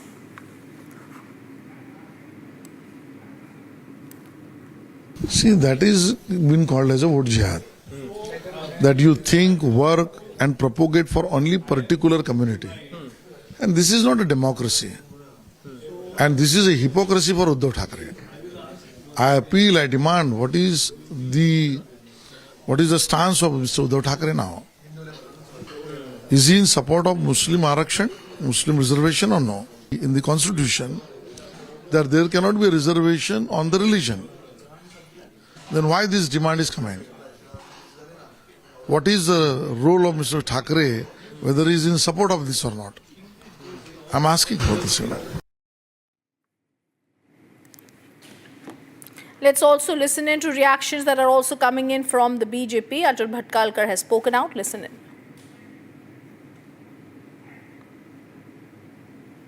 See, this is totally ploy of dividing voters on the religious basis. As on today, there is no question of anything, but right now, Rais Sheikh is demanding all these things. Why they have not did it all these things in 2.5 years in their rule? And so this is nothing but trying to divide voters on religious caste basis. But this will not happen. 13 crore Maharashtra will stand behind Mahayuti. And that's why Pradhan Mantri very aptly, rightly said, एक रहेंगे तो safe रहेंगे. Or I will this much say that in this coming election, Maharashtra will stand behind Mahayuti because we are real development oriented Sarkar. Sir कोशिश कर रहे हैं एक मुसमदार खुश करने के लिए. This is the true agenda of MEA Mahavibhajan Aghadi, Maha Vote Bank Aghadi. For the sake of vote bank, they can put Muslim first above nation first. They can put religious kind benefits first rather than constitution first. Rais Sheikh is writing letter and saying that just like UPA government had put Muslims as first for the claim on resources, like that there should be a separate common minority program in the MVA agenda where Muslims should be given religious reservation and other benefits. One question arises that is this constitutional? Is this as per the constitution of Ambedkar ji? And it clearly shows that the agenda of MVA is to snatch away the reservation of SC, ST, OBC and give it to the vote bank. To divide Hindu society and to unite the vote bank in the name of such kind of schemes and such kind of allurements. The question is that why is Uddhav Thackeray ji not saying anything? He claims to be share of Hindutva, but he is allowing such kind of policies. And this is the same Samajwadi party which has even taken stand for Yaqub Memon. Even then Mr. Uddhav Thackeray is silent. We also tell you news in brief that's making headlines across the nation. The Supreme Court has slammed the Delhi government and the police commissioner over the extreme ban on crackers, and yet it's not enforcement. The Supreme Court has also asked for for action needs to be taken. They've also said that this needs to be curbed. They've highlighted steps that need to be proposed, and they have completely ordered the police commissioner of Delhi to file affidavits and the Delhi government about steps taken to curb pollution.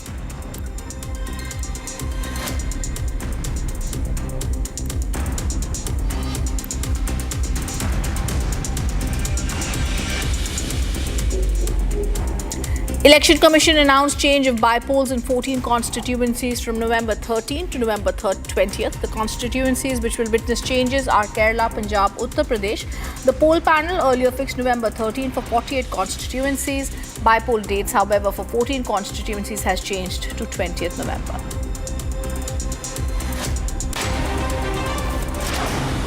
In a very tragic incident, at least 4 people have been electrocuted in East Godavari district village. The incident took place when individuals were tying flexi banners from the unveiling of the statue of social reformer. As per reports, the individuals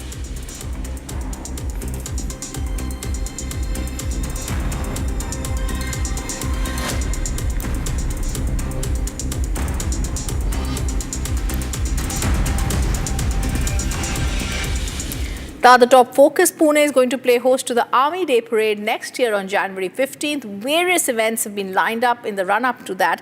This will be the third occasion when a city other than New Delhi is going to be hosting the Army Day Parade. The Army Day Parades of 2023 and 2024 were hosted by Bangalore and Lucknow respectively.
Shivani Kala reporting from New Jersey, USA, and I will be bringing you an up-close coverage of one of the most historic elections of our times.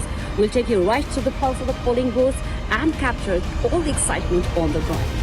Stay tuned for every moment as it unfolds.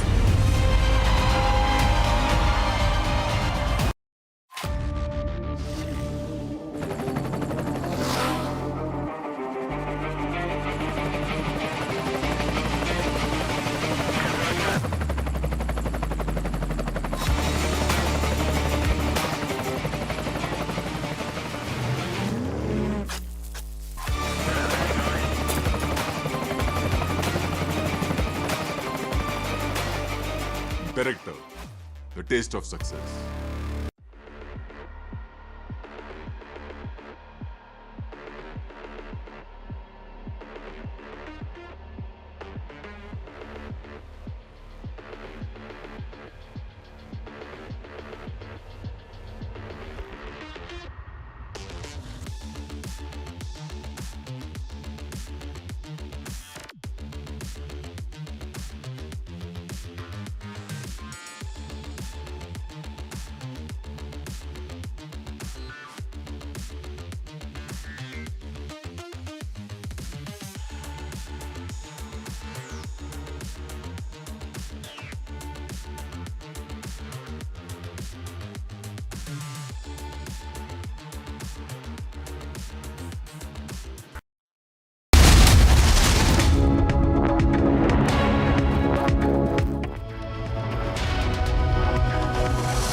Hi viewers, a very good evening. You're watching Republic TV. This is live and breaking with me, Rakshita Mishra, viewers. And of course, the countdown to the presidential elections in the United States has begun. Who will be the next president of the United States? Will it be Kamala Harris or it will be Trump? Once again, that of course will be answered on the 5th of November. But we'll tell you more. But first up, the headlines at 5:30 p.m.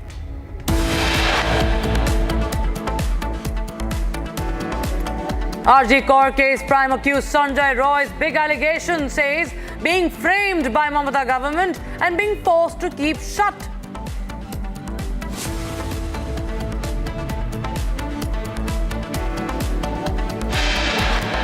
Under Trudeau's watch, Khalistani terror at play yet again. Temples attacked in Brampton and Surrey.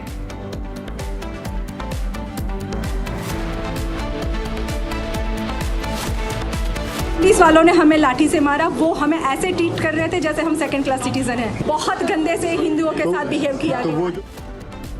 Eyewitnesses recall the horrific assault by Trudeau's cops as well. Hindu devotees first attacked by Khalistanis and then they are brutalized by the police.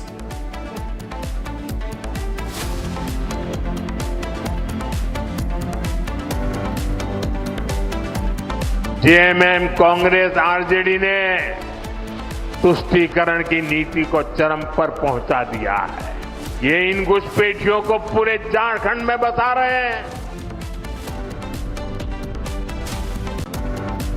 Campaigns in Jharkhand takes on Soren government over infiltration.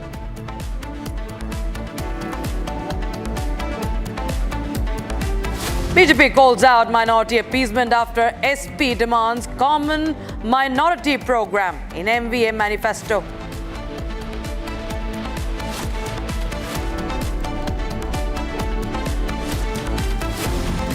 And as the race to the White House enters its final leg, stand by for the most detailed and extensive and insightful coverage only on Republic TV.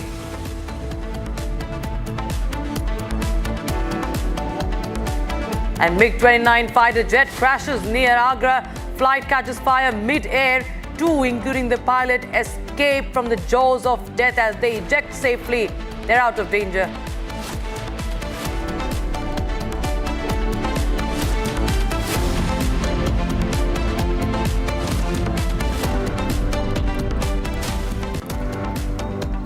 All right, viewers, we start with breaking news coming in from West Bengal. Now, the Shialda court has framed charges against the RG Kaur Medical College and Hospital rape and murder case accused Sanjay Roy. And let us also tell you that Sanjay Roy has now accused the Mamata Banerjee government of framing him and also silencing him. That he is being forced to keep mum, that he is being forced to keep his mouth shut. There you have Sanjay Roy. When he was taken out of the Shialda court, he was trying to speak to the media from that police van, and he said that he was being framed by Mamata Banerjee government. And now the latest update we have is that the charges have been framed.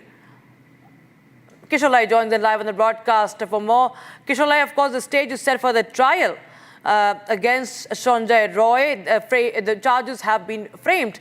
But what we are understanding is that Sanjay Roy has clearly accused Mamata Banerjee government of framing him. Well, exactly. It's a very important point of this investigation, where the prime accused and the only accused in this, who is arrested in this, who was first arrested in this rape and murder case. We know later on there were other arrests made, including Sandeep Ghosh. Now, Sanjay Roy is saying, very specifically saying, I have been framed. I did not do it. The government is pressurizing me to keep my mouth shut. I am innocent and I am being framed.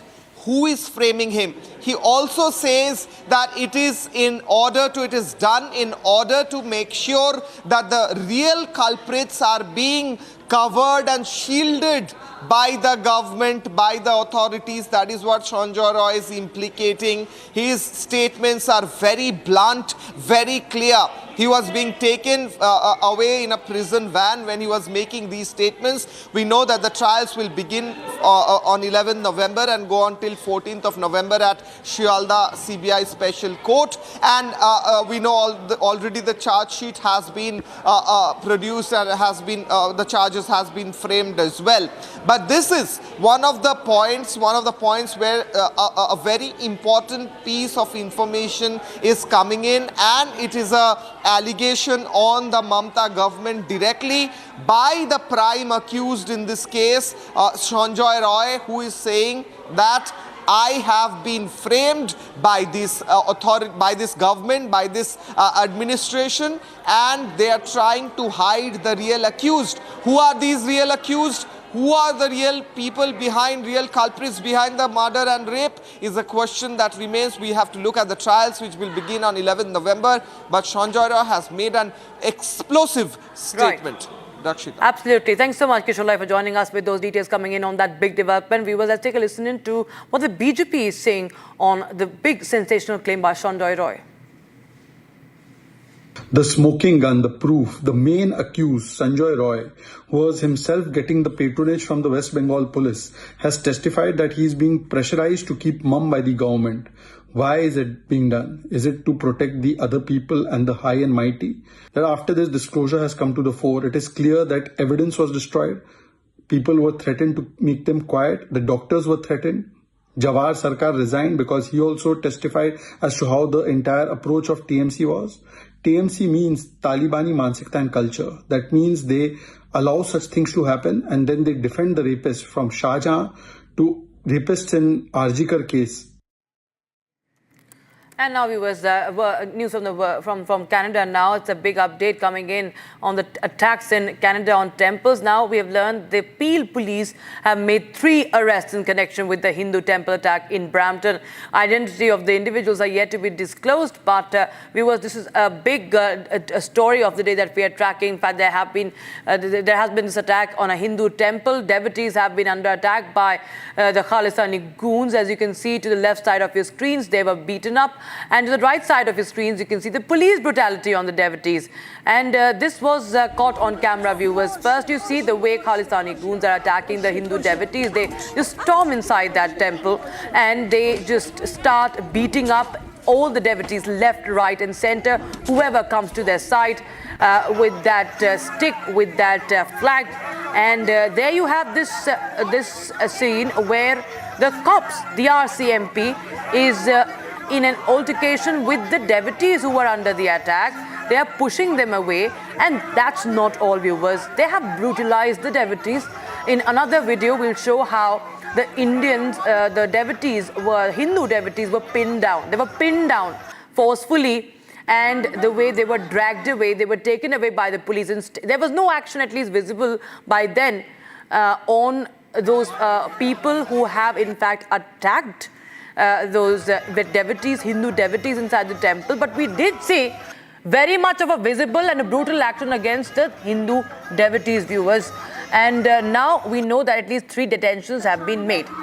We're getting exclusive reactions also from the devotees who were an eyewitness to this incident, and who have also borne the brunt of the Khalistani extremism, Khalistani terrorism under Trudeau government. Listen in. Video डाल रहा था वो तो कि पहले fighting हुई थी यहाँ पे, अंदर घुस गए थे और उसके बाद फिर ये तो बेटा डरा हुआ था, क्या हुआ था जब बेटे ने आपसे बात की? वो करना हमें एक्चुअली डराया पुलिस ने है, पुलिस ने डराया, पुलिस ने हमें डराया, पुलिस ने हमें मारा है। पुलिस ने, वो तो खालिस्तानी तो मार रहे थे, चलो वो तो सुना खालिस्तानी मार रहे, पर पुलिस हमें मार रहे थे।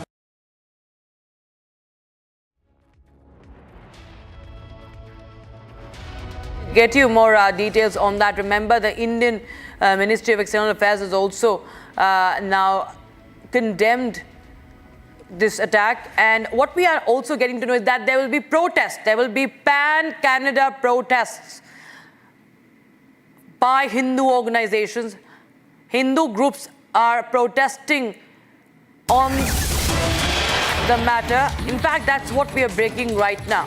Hindu groups are all set to protest against the temple attack. That's the big breaking news we have.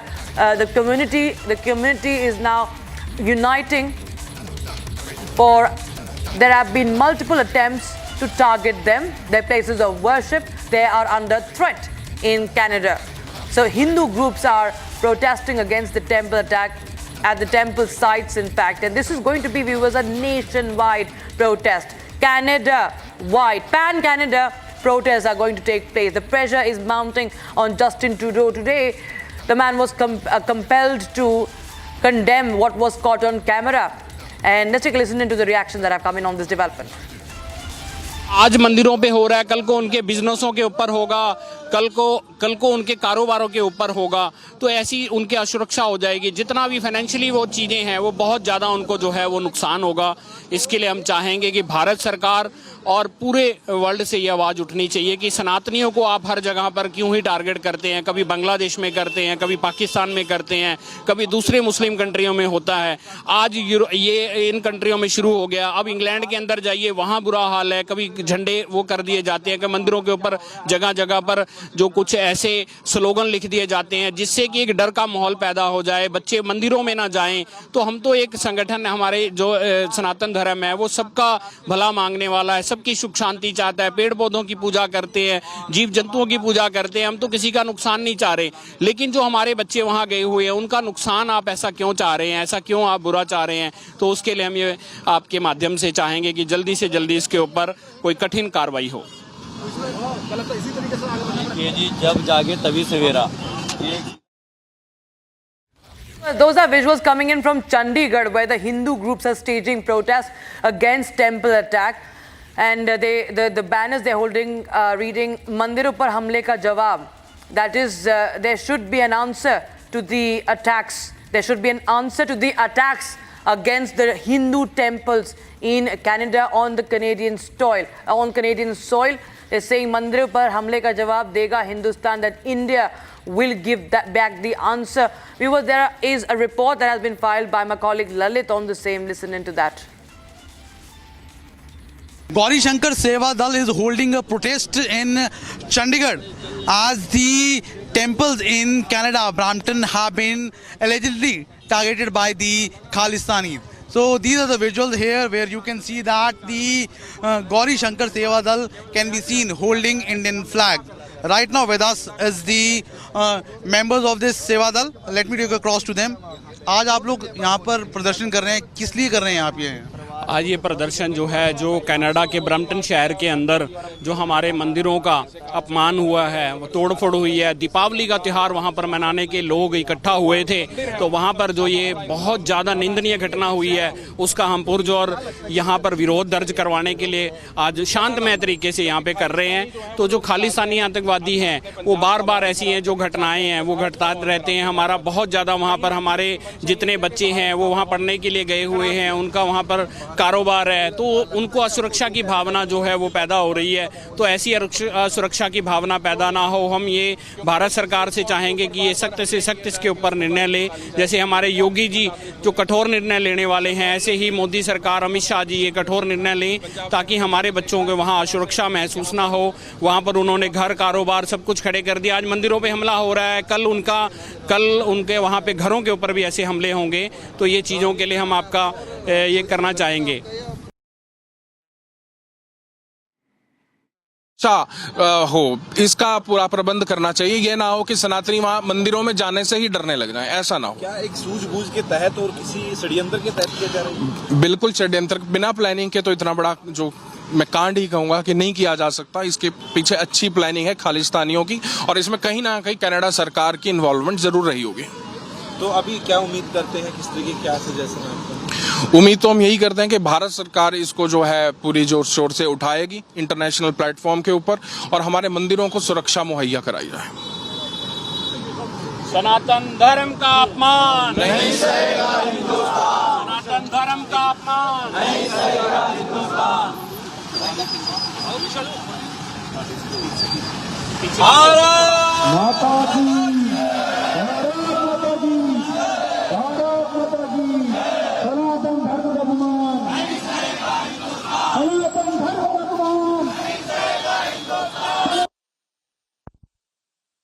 Those the voices, viewers, coming in from the Hindu community as Hindu community unites in India, in Canada, to stage protest, to raise their voice against the injustices, to the brutality under Trudeau administration. Remember, Trudeau police was a mute spectator when these Khalistani goons stormed into the temple, the Hindu Sabha temple in Brampton. But they were quick to react, they were quick to crack down, lathi charge, beat, assault, brutalize the devotees who were in fact terrorized by these Khalistani goons. So that's the big update we have right now, viewers. 3 people have been arrested, and now what we know is that the RSS is also reacting now. That's what we are breaking right now, viewers. The Rashtriya Swayamsevak Sangh, the RSS, has condemned the attack on a temple in Canada. Indresh Kumar of the RSS is demanding strict action against the perpetrators. Now, he says, and I quote him here, "The attack is unfortunate. I'm sure Khalsa Samaj would condemn this attack. Khalsa Panth will establish to protect humanity, and strict steps should be taken to avoid such unfortunate incidents," unquote. So the RSS is also now stepping in and raising the voice against the attack. RSS condemning attacks in Canada on the Hindu temples, on the Hindu devotees. And Naresh Kumar now calling for strict action, strict action against what has happened in Canada. Let's take a listen in. RSS's National Executive Member Indresh Kumar has reacted. Listen in. Bharat का ही नहीं, दुनिया का खालसा समुदाय यानी सिख समुदाय, सिख धर्म के लोग पूरी तरह से इसकी निंदा ही नहीं करेंगे। आगे ऐसी दुर्घटनाएं ना हो, इसके लिए भी ठोस कदम उठाएंगे। खालसा की सृजना धर्म रक्षा के लिए हुई थी, ना कि धर्म को हानि पहुंचाने के लिए हुई थी। मैं फिर से कहूंगा, यह काम घोर निंदनीय है, और यहीं पर आकर ये कहूंगा, कनाडा सरकार ने भी सब धर्मों की रक्षा के लिए, धर्म स्थलों की रक्षा के लिए सख्त कदम उठाने चाहिए, ताकि ऐसी निंदनीय और अपराधपूर्ण घटना फिर से ना हो।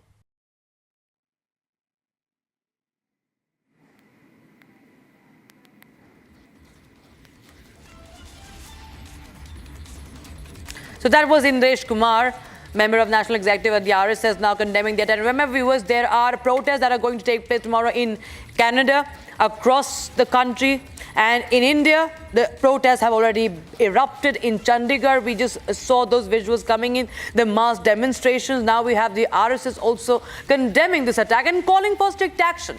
The MEA also, viewers remember, has called for action. In fact, the Ministry of External Affairs spokesperson Ranveer Jaiswal has condemned the attack by extremists and separatists, urging the Canadian government to ensure the protection of places of worship and prosecute those responsible.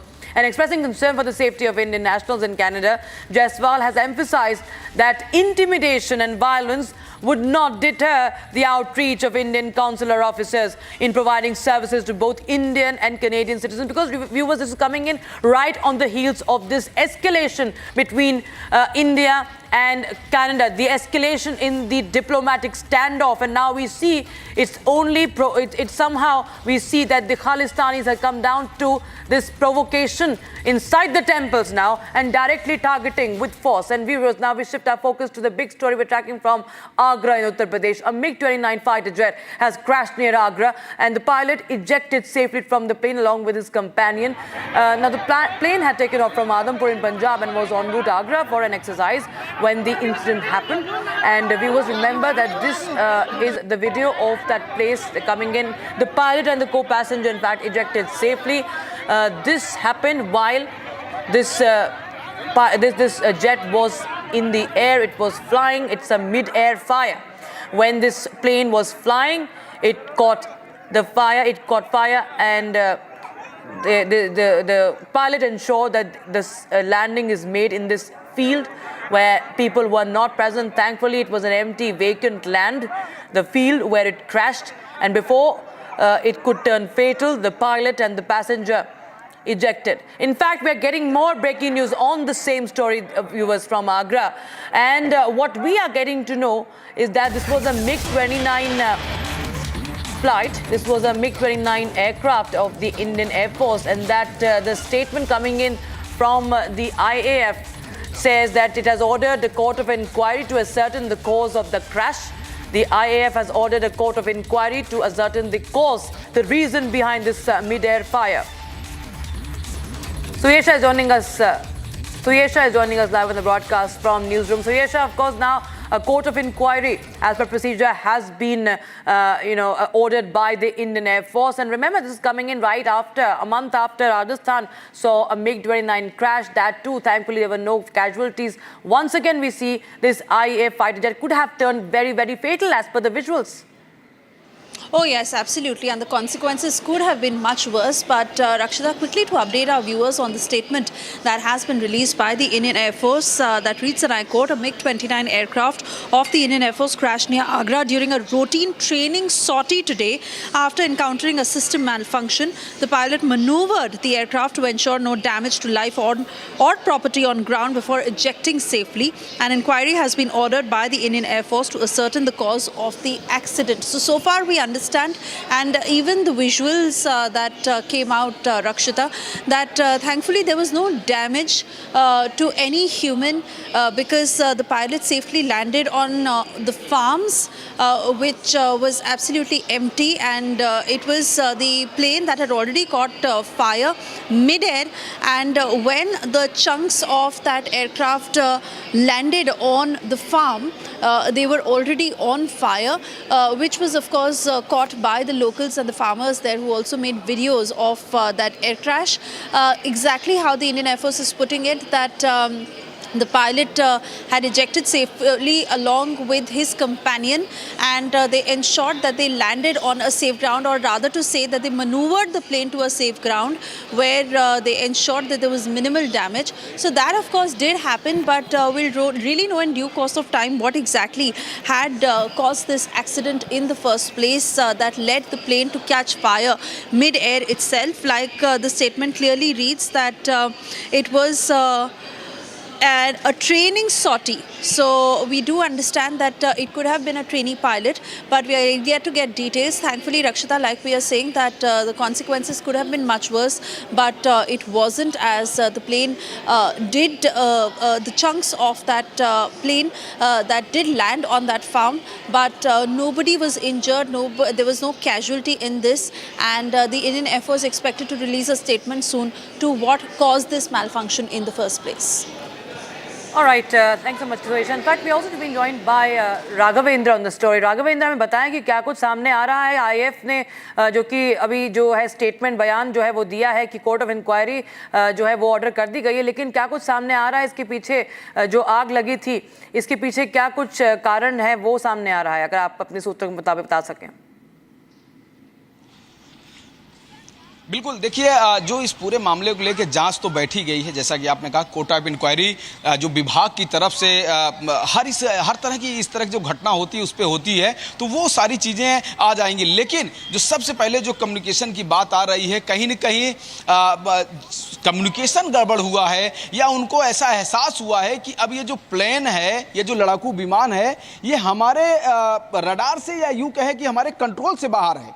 ये चीज़ पायलटों को पता चला कि ये अब इसको हम स्थिर नहीं कर सकते, इसको हम कंट्रोल नहीं कर सकते हैं, और लिहाजा उन लोगों ने फैसला लिया कि अब कूद के अपनी जान बचाओ और ये लड़ाकू विमान जहां जा रहा है इसको जाने दीजिए. तो उन लोगों ने फैसला लिया, कुछ मिनट पहले, कुछ सेकंड पहले उन्होंने कूद के अपनी जान बचाई, और जैसे ही वो प्लेन क्रैश हुआ तुरंत पूरी तरह से जल गया. अगर वो लोग फैसला न लेते, लास्ट तक उसको कंट्रोल करने की कोशिश करते, तो कहीं न कहीं आज जो उसमें 3 लोग थे उनकी भी जान जाती. तो ये एक बड़ी बात है कि लोग उसमें नहीं, हमारे पायलट उसमें नहीं गए, उनकी जान नहीं गई. हाँ, एक हमारा लड़ाकू विमान पूरी तरह से ध्वस्त हो गया, वह पूरी तरह से नष्ट हो गया. लेकिन ये जो मिग की जो श्रृंखला है, जो मिग हमारा ये लड़ाकू विमान है, ये इससे पहले कई बार और दुर्घटनाग्रस्त हुआ है. कई लोगों की उसमें जानें भी गई हैं, अलग अलग इंसिडेंट में, अलग अलग दुर्घटनाओं में. लेकिन आज जो दुर्घटना हुई है आगरा में, ऐसे में पायलट लोग सुरक्षित सपाट खेतों में कूद के अपनी जान बचाए, और ये जो लड़ाकू विमान है पूरी तरह से ये नष्ट हो गया है, जल गया है. वहाँ से उसमें किसी की मरने की कोई खबर नहीं है. प्राइमरी इलाज जो है जो हमारे पायलट्स थे उनकी वहीं आगरा में हुई थी. और पूरी जो इस पूरे घटना की, यानी जो आपने कह रही है ना कि आखिर हुआ क्या था, किस तरह से क्या कम्युनिकेशन की वहाँ पे कमी रह गई थी, या किसी तरह की और कोई दिक्कत हो रही थी, या जो सारी जो वहाँ की स्थिति थी उनके कंट्रोल की बाहर थी, एक्चुअल क्या रीज़न था, वह जांच हो रही है. उसमें निश्चित रूप से कुछ दिन बाद वो सारी बातें सामने आ जाएंगी. जी. All right, thanks so much, Suresh and Raghavendra for joining us with those details coming in on the story. Viewers, an Air Force plane crashes in Agra. Pilot and the companion have saved themselves, ejecting at the right time, and court of inquiry has been now ordered. Now, in a shocking accident, a bus carrying 60 passengers fell into a gorge near Almora, Marchula in Uttarakhand. As many as 36 people have been killed, 19 are injured. Rest are believed to be trapped in the bus. Take a look at this report.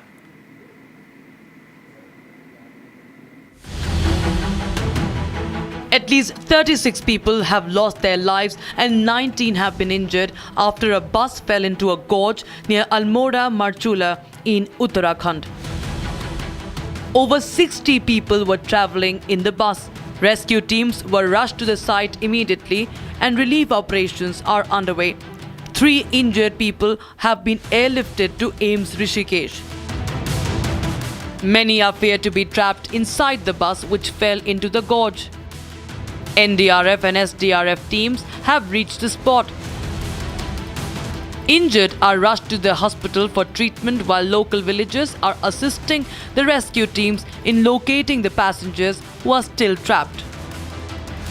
Prime Minister Modi has announced an ex gratia of 2 lakh rupees from PMNRF for the deceased family, while 50,000 rupees ex gratia has been announced for the families of injured. Meanwhile, Uttarakhand Chief Minister Pushkar Singh Dhami spoke to Secretary Disaster Management of Kumaon Division and Almora DM over phone call to take stock of the situation. Chief Minister Dhami has directed to provide 4 lakh rupees ex gratia to the families of the deceased and 1 lakh rupees for the assistance of the families of the injured. उन सभी घायलों को तत्काल स्वास्थ्य सुविधाएं मिले, उपचार मिले, उसके लिए सभी एम्बुलेंस इत्यादि की व्यवस्था तत्काल वहां पर की जा रही है। सभी को भेजा गया है, सभी अफसरों को मौके पर जाने के निर्देश दिए हैं और इस पूरी घटना के लिए कुमाऊं कमिश्नर को मजिस्ट्रियल जांच के आदेश दिए हैं और संबंधित विभाग के लोगों को निलंबित करने के भी आदेश दिए हैं जो भी इस घटना से संबंधित हैं। कहीं भी कोई लापरवाही होगी तो उसके खिलाफ सख्त कार्रवाई की जाएगी। The Uttarakhand Chief Minister has instructed the Commissioner of Kumaon Division to conduct a magisterial inquiry into the incident.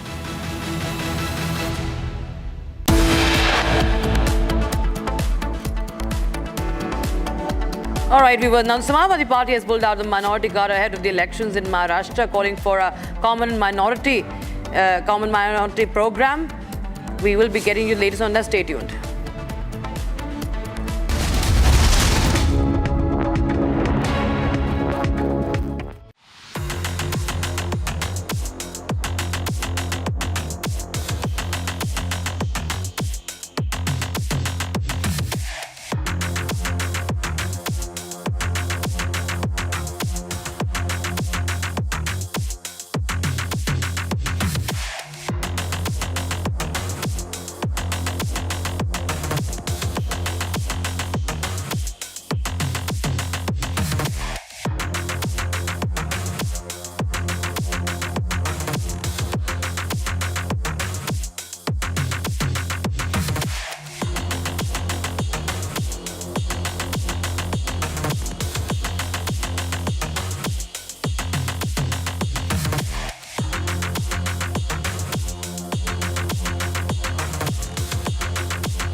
Hi, I am Saurabh Shukla, founder News Mobile, live from the US.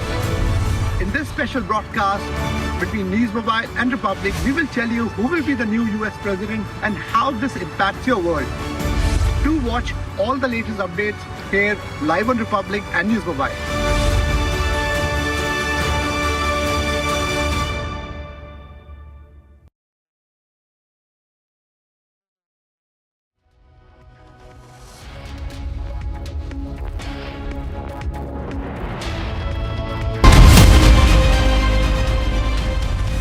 Shivani Kala reporting from New Jersey, USA, and I will be bringing you an up-close coverage of one of the most historic elections of our times. We'll take you right to the pulse of the polling booth and capture all the excitement on the ground. Stay tuned for every moment as it unfolds.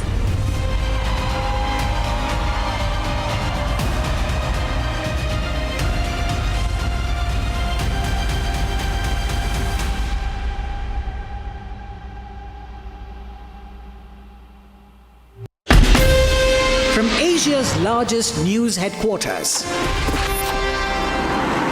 setting the agenda for Bharat.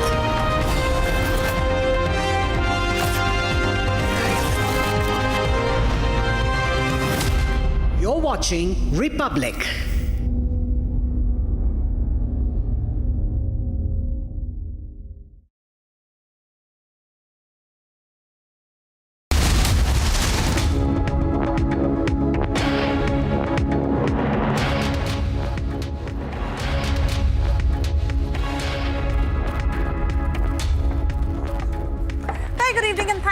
Tuning in, you're watching Live and Breaking at 6. I'm Suesha Sant. As we continue to get you all the top stories we've been tracking for you all through the day. But most importantly, our focus this minute is on the pro-Muslim manifesto demand that the MVA is making, which, remember, is now coming across as the key standpoint between the Mahayuti and the MVA, most importantly the BJP, raking this up. We'll get you all the details. First, a quick check of the headlines we are tracking.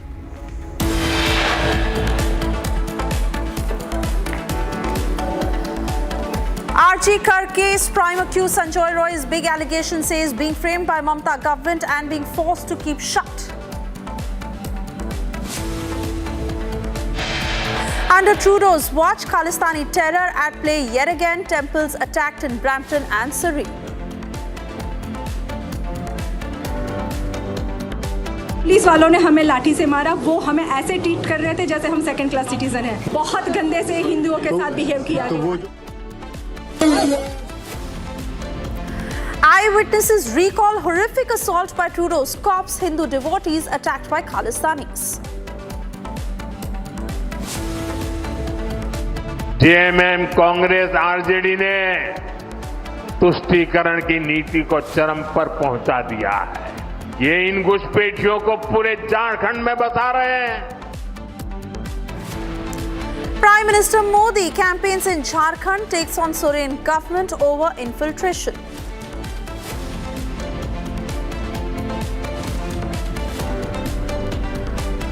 BJP calls out minority appeasement after SP demands common minorities program in MBA manifesto.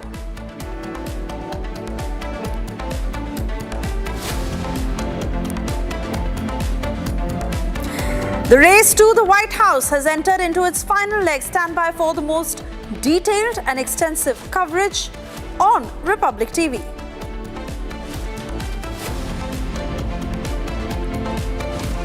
MiG-29 fighter jet crashes near Agra. Flight catches fire mid-air. 2, including pilot, escape jaws of death, out of danger now.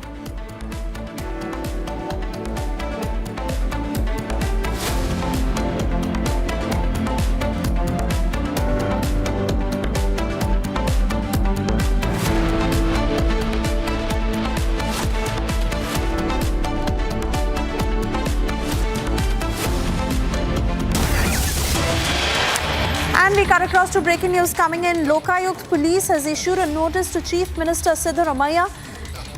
The notice has been put outside his office to appear on the 6th of November and face trial. The notice that has come to his Mysuru office as Siddaramaiah faces scrutiny in the Muda scam. Karnataka Chief Minister facing the heat over allegations in the Muda scam, and in the very latest we are learning that he has now been sent a notice that has been put out outside his office.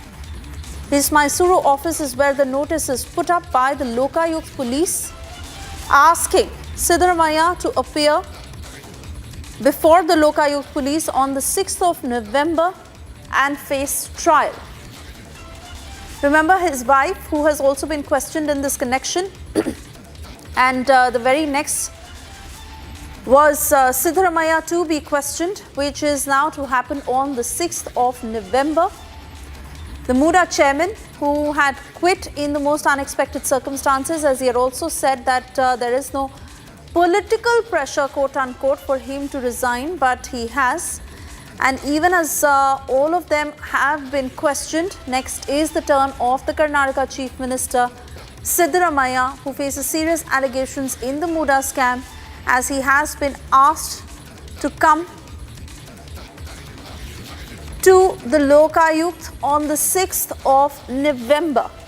Cutting across to Sri Lakshmi, joining us on the broadcast from the Kannada newsroom to take us through these latest details. Sri Lakshmi, really something we were expecting will happen, and now the notice has been put up. Siddaramaiah has been asked to appear on the 6th of November. Take us through the details and what's expected.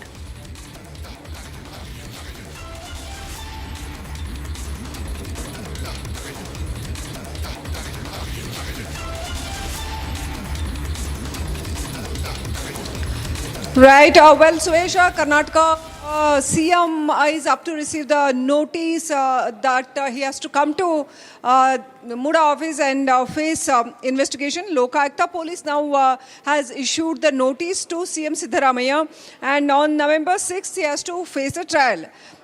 But this was expected earlier itself since a court here has directed Mysore Lokayukta to investigate the Muda case within the time span of 3 months and to submit the report back to the court. Now the question is, Muda is also being raided by Enforcement Directorate officials and Enforcement Directorate officials may also give a notice to Siddaramaiah for investigation if there is any evidence of illegal money being involved, find out. Then, as I said earlier, it was expected that after Diwali, this Muda pressure may mount against Siddaramaiah and political pressure also may mount on Siddaramaiah and it may get difficult for Siddaramaiah to retain his seat because he has to prove himself right. Though his wife has returned all those 14 sites which have been received by Muda back. Still, Siddaramaiah is up to, prove himself right. He was there as a Muda member and he was evident for all these. It is said that he and his son was evident for all the Muda proceedings. Now, not many chief ministers have faced such situation. Not many chief ministers in Karnataka have undergone this kind of Lokayukta investigation. But still, it is still doubtful that whether he appears for the investigation or he may, go to the court again. He has already filed a writ application to Karnataka High Court against this investigation, against the order given by Raj Bhavan here. Before that only, is there any chance of court hearing this case is a bit doubtful, Swesha. So it is up to us to wait and watch what may happen. This will definitely impact on political happenings here in Karnataka in a big way. Oh yes, of course it will, because we understand how Siddaramaiah has been calling this a political conspiracy. But given the kind of allegations that already stare at him, we wait and watch whether he actually cooperates with the Lokayukta police and answers all that will be asked of him as far as the Muda scam is concerned. I want to thank you for speaking to us and getting us these latest details.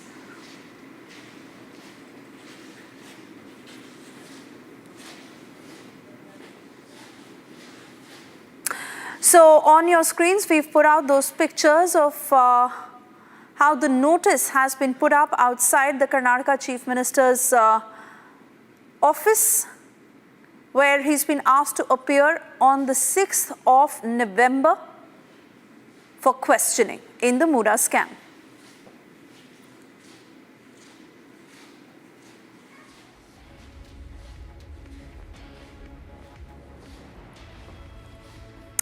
And we now move on to the latest update that is coming in ahead of the Maharashtra polls. Yes, the Congress is all set to back the Samajwadi Party on the Muslim quota demand that the SP is making.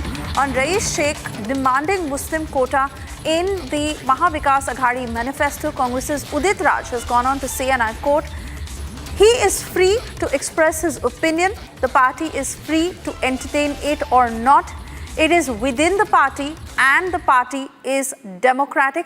Definitely, there will be voices that will have demands to place ahead before the party.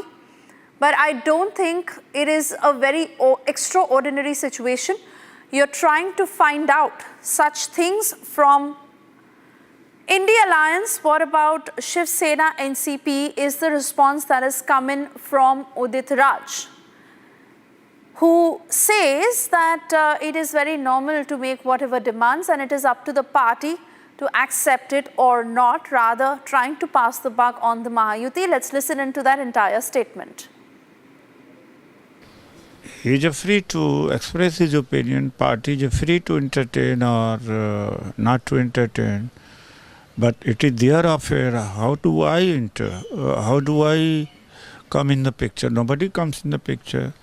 that it's a within the party, and of course it's a party, the democratic, definitely there will be voices, there will be concern, there will be demand from the party, from the leader, and as we do in Congress party also, that if certain things are omitted, then we definitely take it up and try to get those things included. I don't think that's a very extraordinary situation or very uncommon. This is a very common thing. Since you're saying that you don't think it might be an extraordinary situation, then is it safe to say that it seems like India Alliance leaders are not on the same page, because MV Alliance leaders have very comfortably distanced themselves from this demand. On one hand, Sanjay Raut was heard saying that he's not aware only of such demands, and Congress has distanced itself from these statements. You're trying to find out such things from India Alliance. What about Shiv Sena, NCP? Such a bad blood is there in Maharashtra election that they are openly criticizing each other. They are openly campaigning against each other. And NCP candidate Nawab Malik said not that he has been targeted by BJP, but even his daughter also.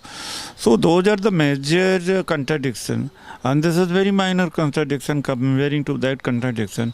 So NDA contradiction you people don't highlight. You just try to peep only inside India Alliance. Even a minor contradiction there, minor differences are there which you try to blow it up.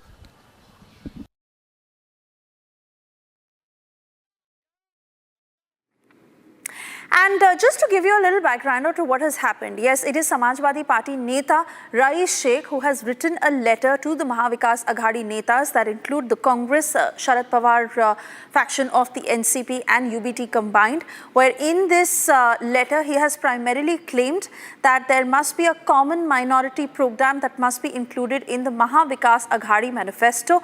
As a part of this demand, he's also asked that the Love Jihad Committee must stay on interfaith marriages, scrapping the government proposal on invalidating admissions of tribal ITI students by linking them with religion, reservation for Muslims, socio-economic survey of the Muslim community, among others. And Rais Sheikh, who has asked for a draft, rather a common manifesto for the MVA under former CM Prithvi Raj Chavan. Listen in to the reactions that have come in so far.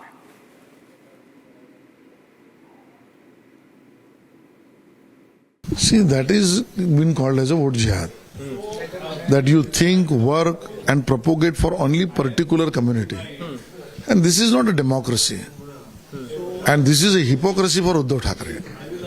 I appeal, I demand, what is the stance of Mr. Uddhav Thackeray now? Is he in support of Muslim Arakshan, Muslim reservation or no? In the constitution, that there cannot be a reservation on the religion. Then why this demand is coming? What is the role of Mr. Thackeray, whether he is in support of this or not? I am asking for this.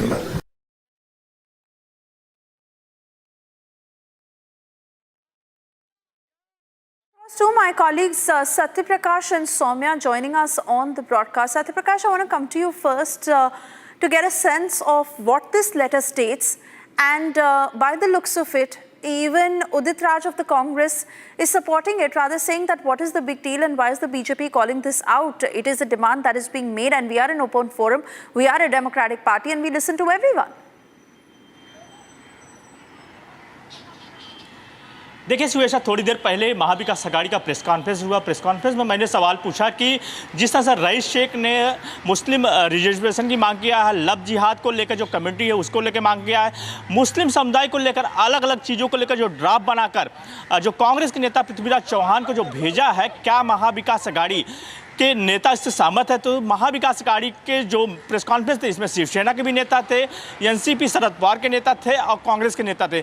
सभी ने कहा कि जो rice Sheikh मांग कर रहे हैं ये पहले ही हम कह चुके हैं, ये नया कोई नहीं है। तो कहीं न कहीं साफ तौर से है कि महाविकास अघाड़ी के नेता इस बात से सहमत है कि जो रईस शेख ने अपने ड्राफ्ट के जरिए जो मांग किया गया है कि महाविकास अघाड़ी की जो मैनिफेस्टो आया उसमें मुस्लिम समुदाय को देखते हुए मैनिफेस्टो बनाया जाए और उनकी मांगों को पूरा किया जाए। तो कहीं न कहीं साफ तौर से जाहिर हो रहा है कि महाविकास अघाड़ी, चाहे शिवसेना उद्धव ठाकरे गुट हो, चाहे कांग्रेस गुट हो, चाहे शरद पवार का एनसीपी हो, तो तीनों पार्टियां कहीं के सहमत है सही शेख के बातों को लेकर। जी To on with us, as I'd also like to bring Soumya in. Soumya, how do you see the politics panning out? Because the BJP is clearly calling this out, and we also understand how the MVA is saying that fair enough, it is a demand that has been made, and we'll see to whether we'll add this or not. But the larger political ideology of the MVA is very clear, and this is exactly what the BJP is hinting at.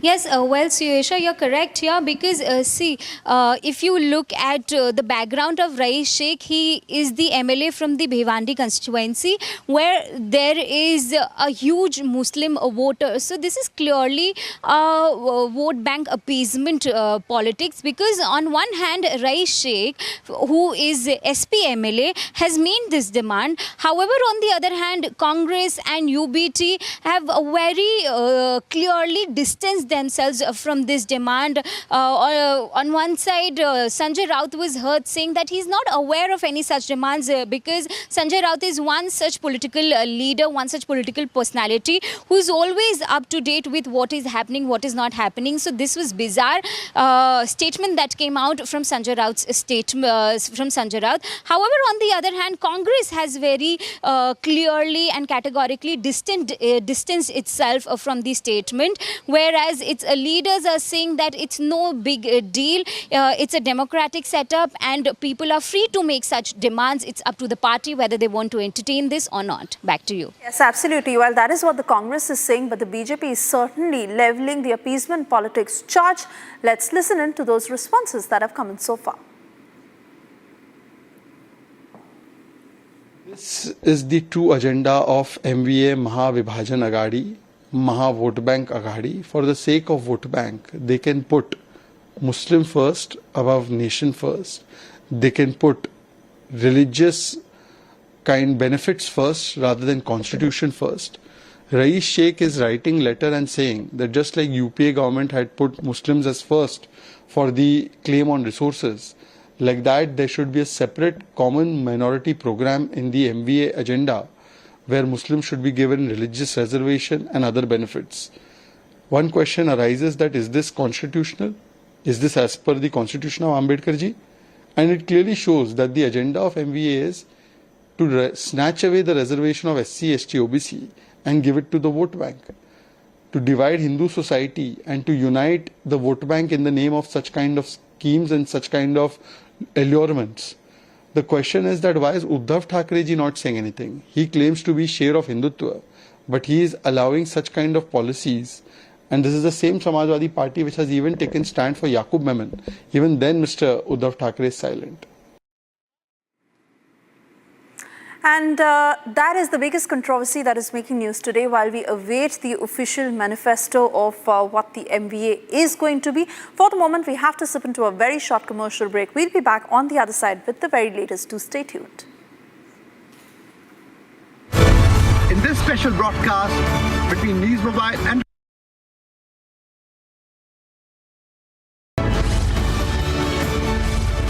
Hi, I am Saurabh Shukla, founder News Mobile, live from the US. In this special broadcast between News Mobile and Republic, we will tell you who will be the new US president and how this impacts your world. Do watch all the latest updates here live on Republic and News Mobile.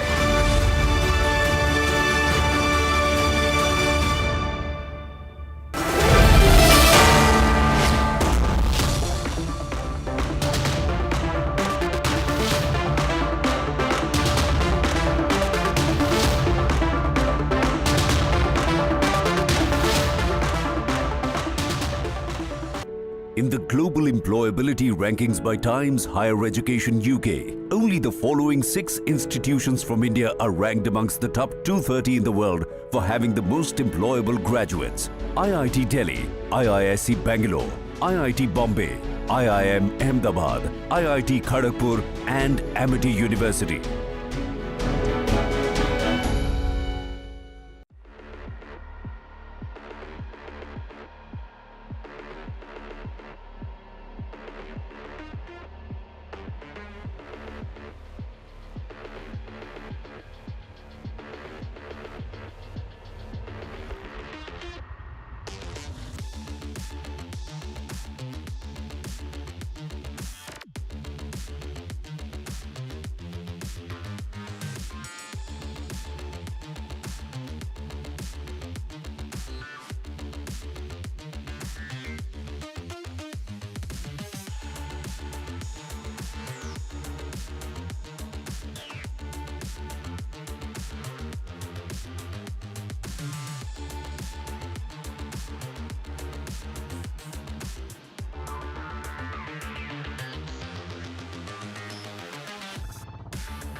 For the world to see what's happening on Canadian soil, how the temples have been vandalized, devotees have been attacked by the Khalistanis.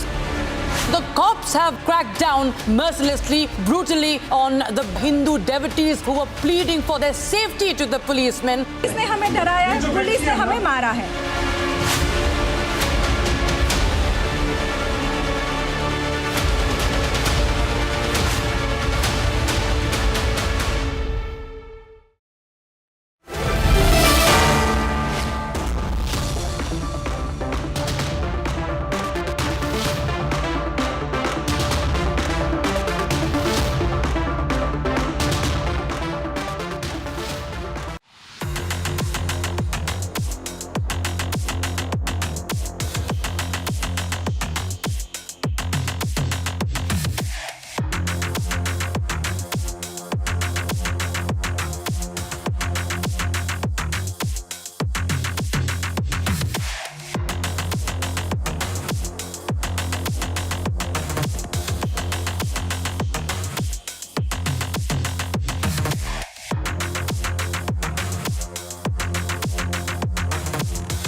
for the world to see what's happening on Canadian soil. How the temples have been vandalized, devotees have been attacked by the Khalistanis. The cops have cracked down mercilessly, brutally on the Hindu devotees who were pleading for their safety to the policemen. Police ने हमें डराया है, police ने हमें मारा है.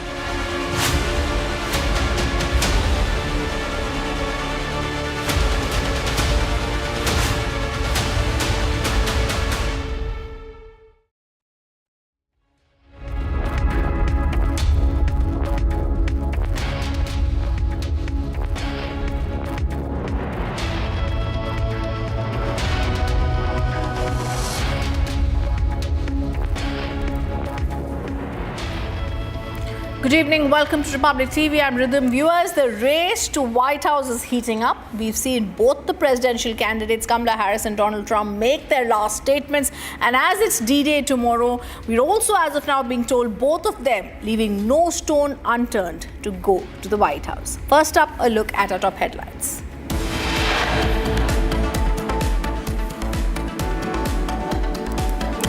RG car prime accused Sanjay Roy's big allegation says being framed by Mamata government and being forced to keep shut.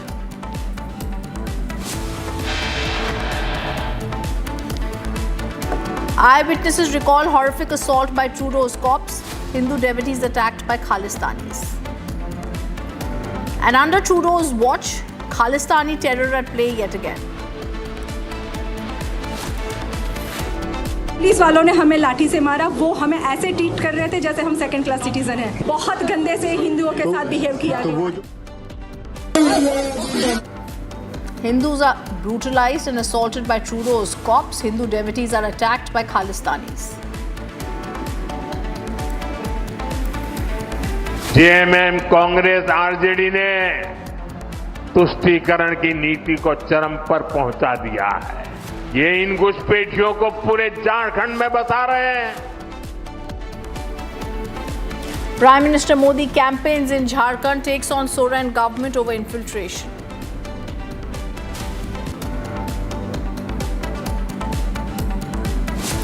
BJP calls out minority appeasement after SP demands common minorities program in MEA manifesto.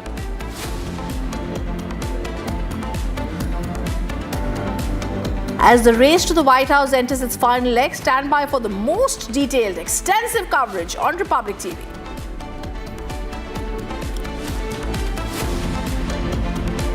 An MiG-29 fighter jet crashes near Agra. The flight catches fire mid-air. However, two, including pilot, escape the jaws of death and are out of danger.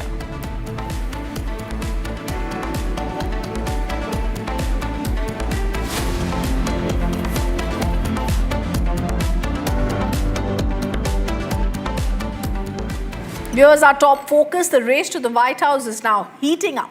The battle lines are drawn between the Republicans and the Democrats, with both candidates in the final leg of campaigning. Donald Trump eyeing a second term as US President, while US Vice President Kamala Harris is leaving no stone unturned to retain power. Vote, vote, vote. Gonna win it. Let me ask, anybody here already voted? As the United States gears up for election, the race between Democratic candidate Kamala Harris and Republican former President Donald Trump is heating up. Both candidates are making their final pushes in key swing states, emphasizing on key issues such as the economy, abortion rights, immigration, and international conflicts, including the situations in Ukraine and Gaza.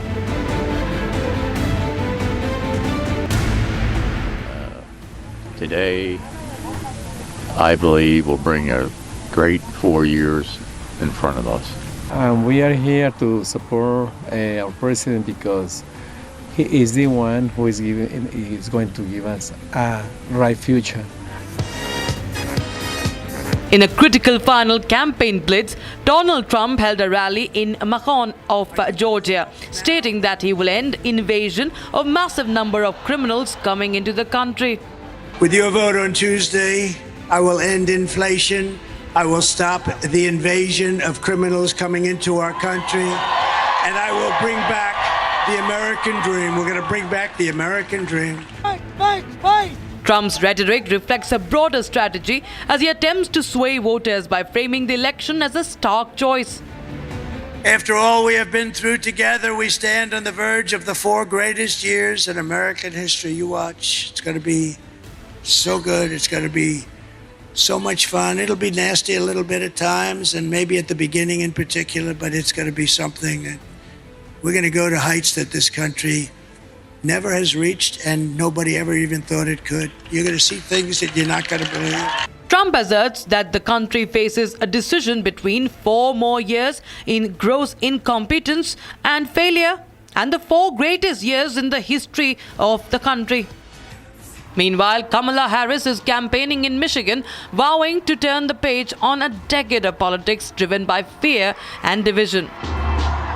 We have the momentum because our campaign is tapping into the ambitions, the aspirations, and the dreams of the American people.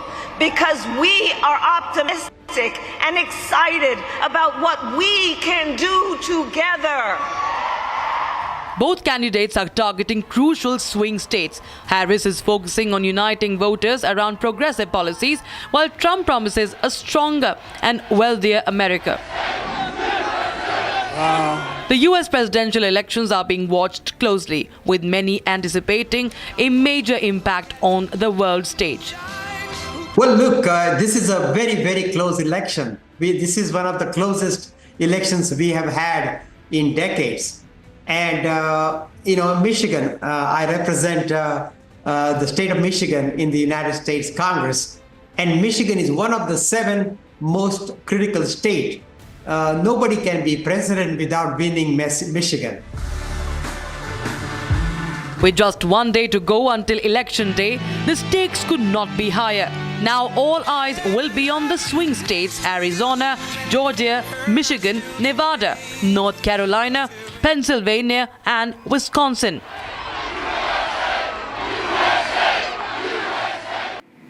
It's the final countdown to the presidential campaign that has finally ended, and tomorrow the final countdown, the curtains up on who really is going to be the President of the United States.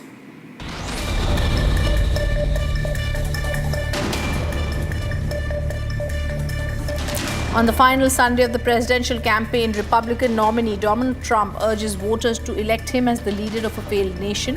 During the outdoor rally in Pennsylvania, he strayed from his recent focus on the economy and immigration to launch a rant questioning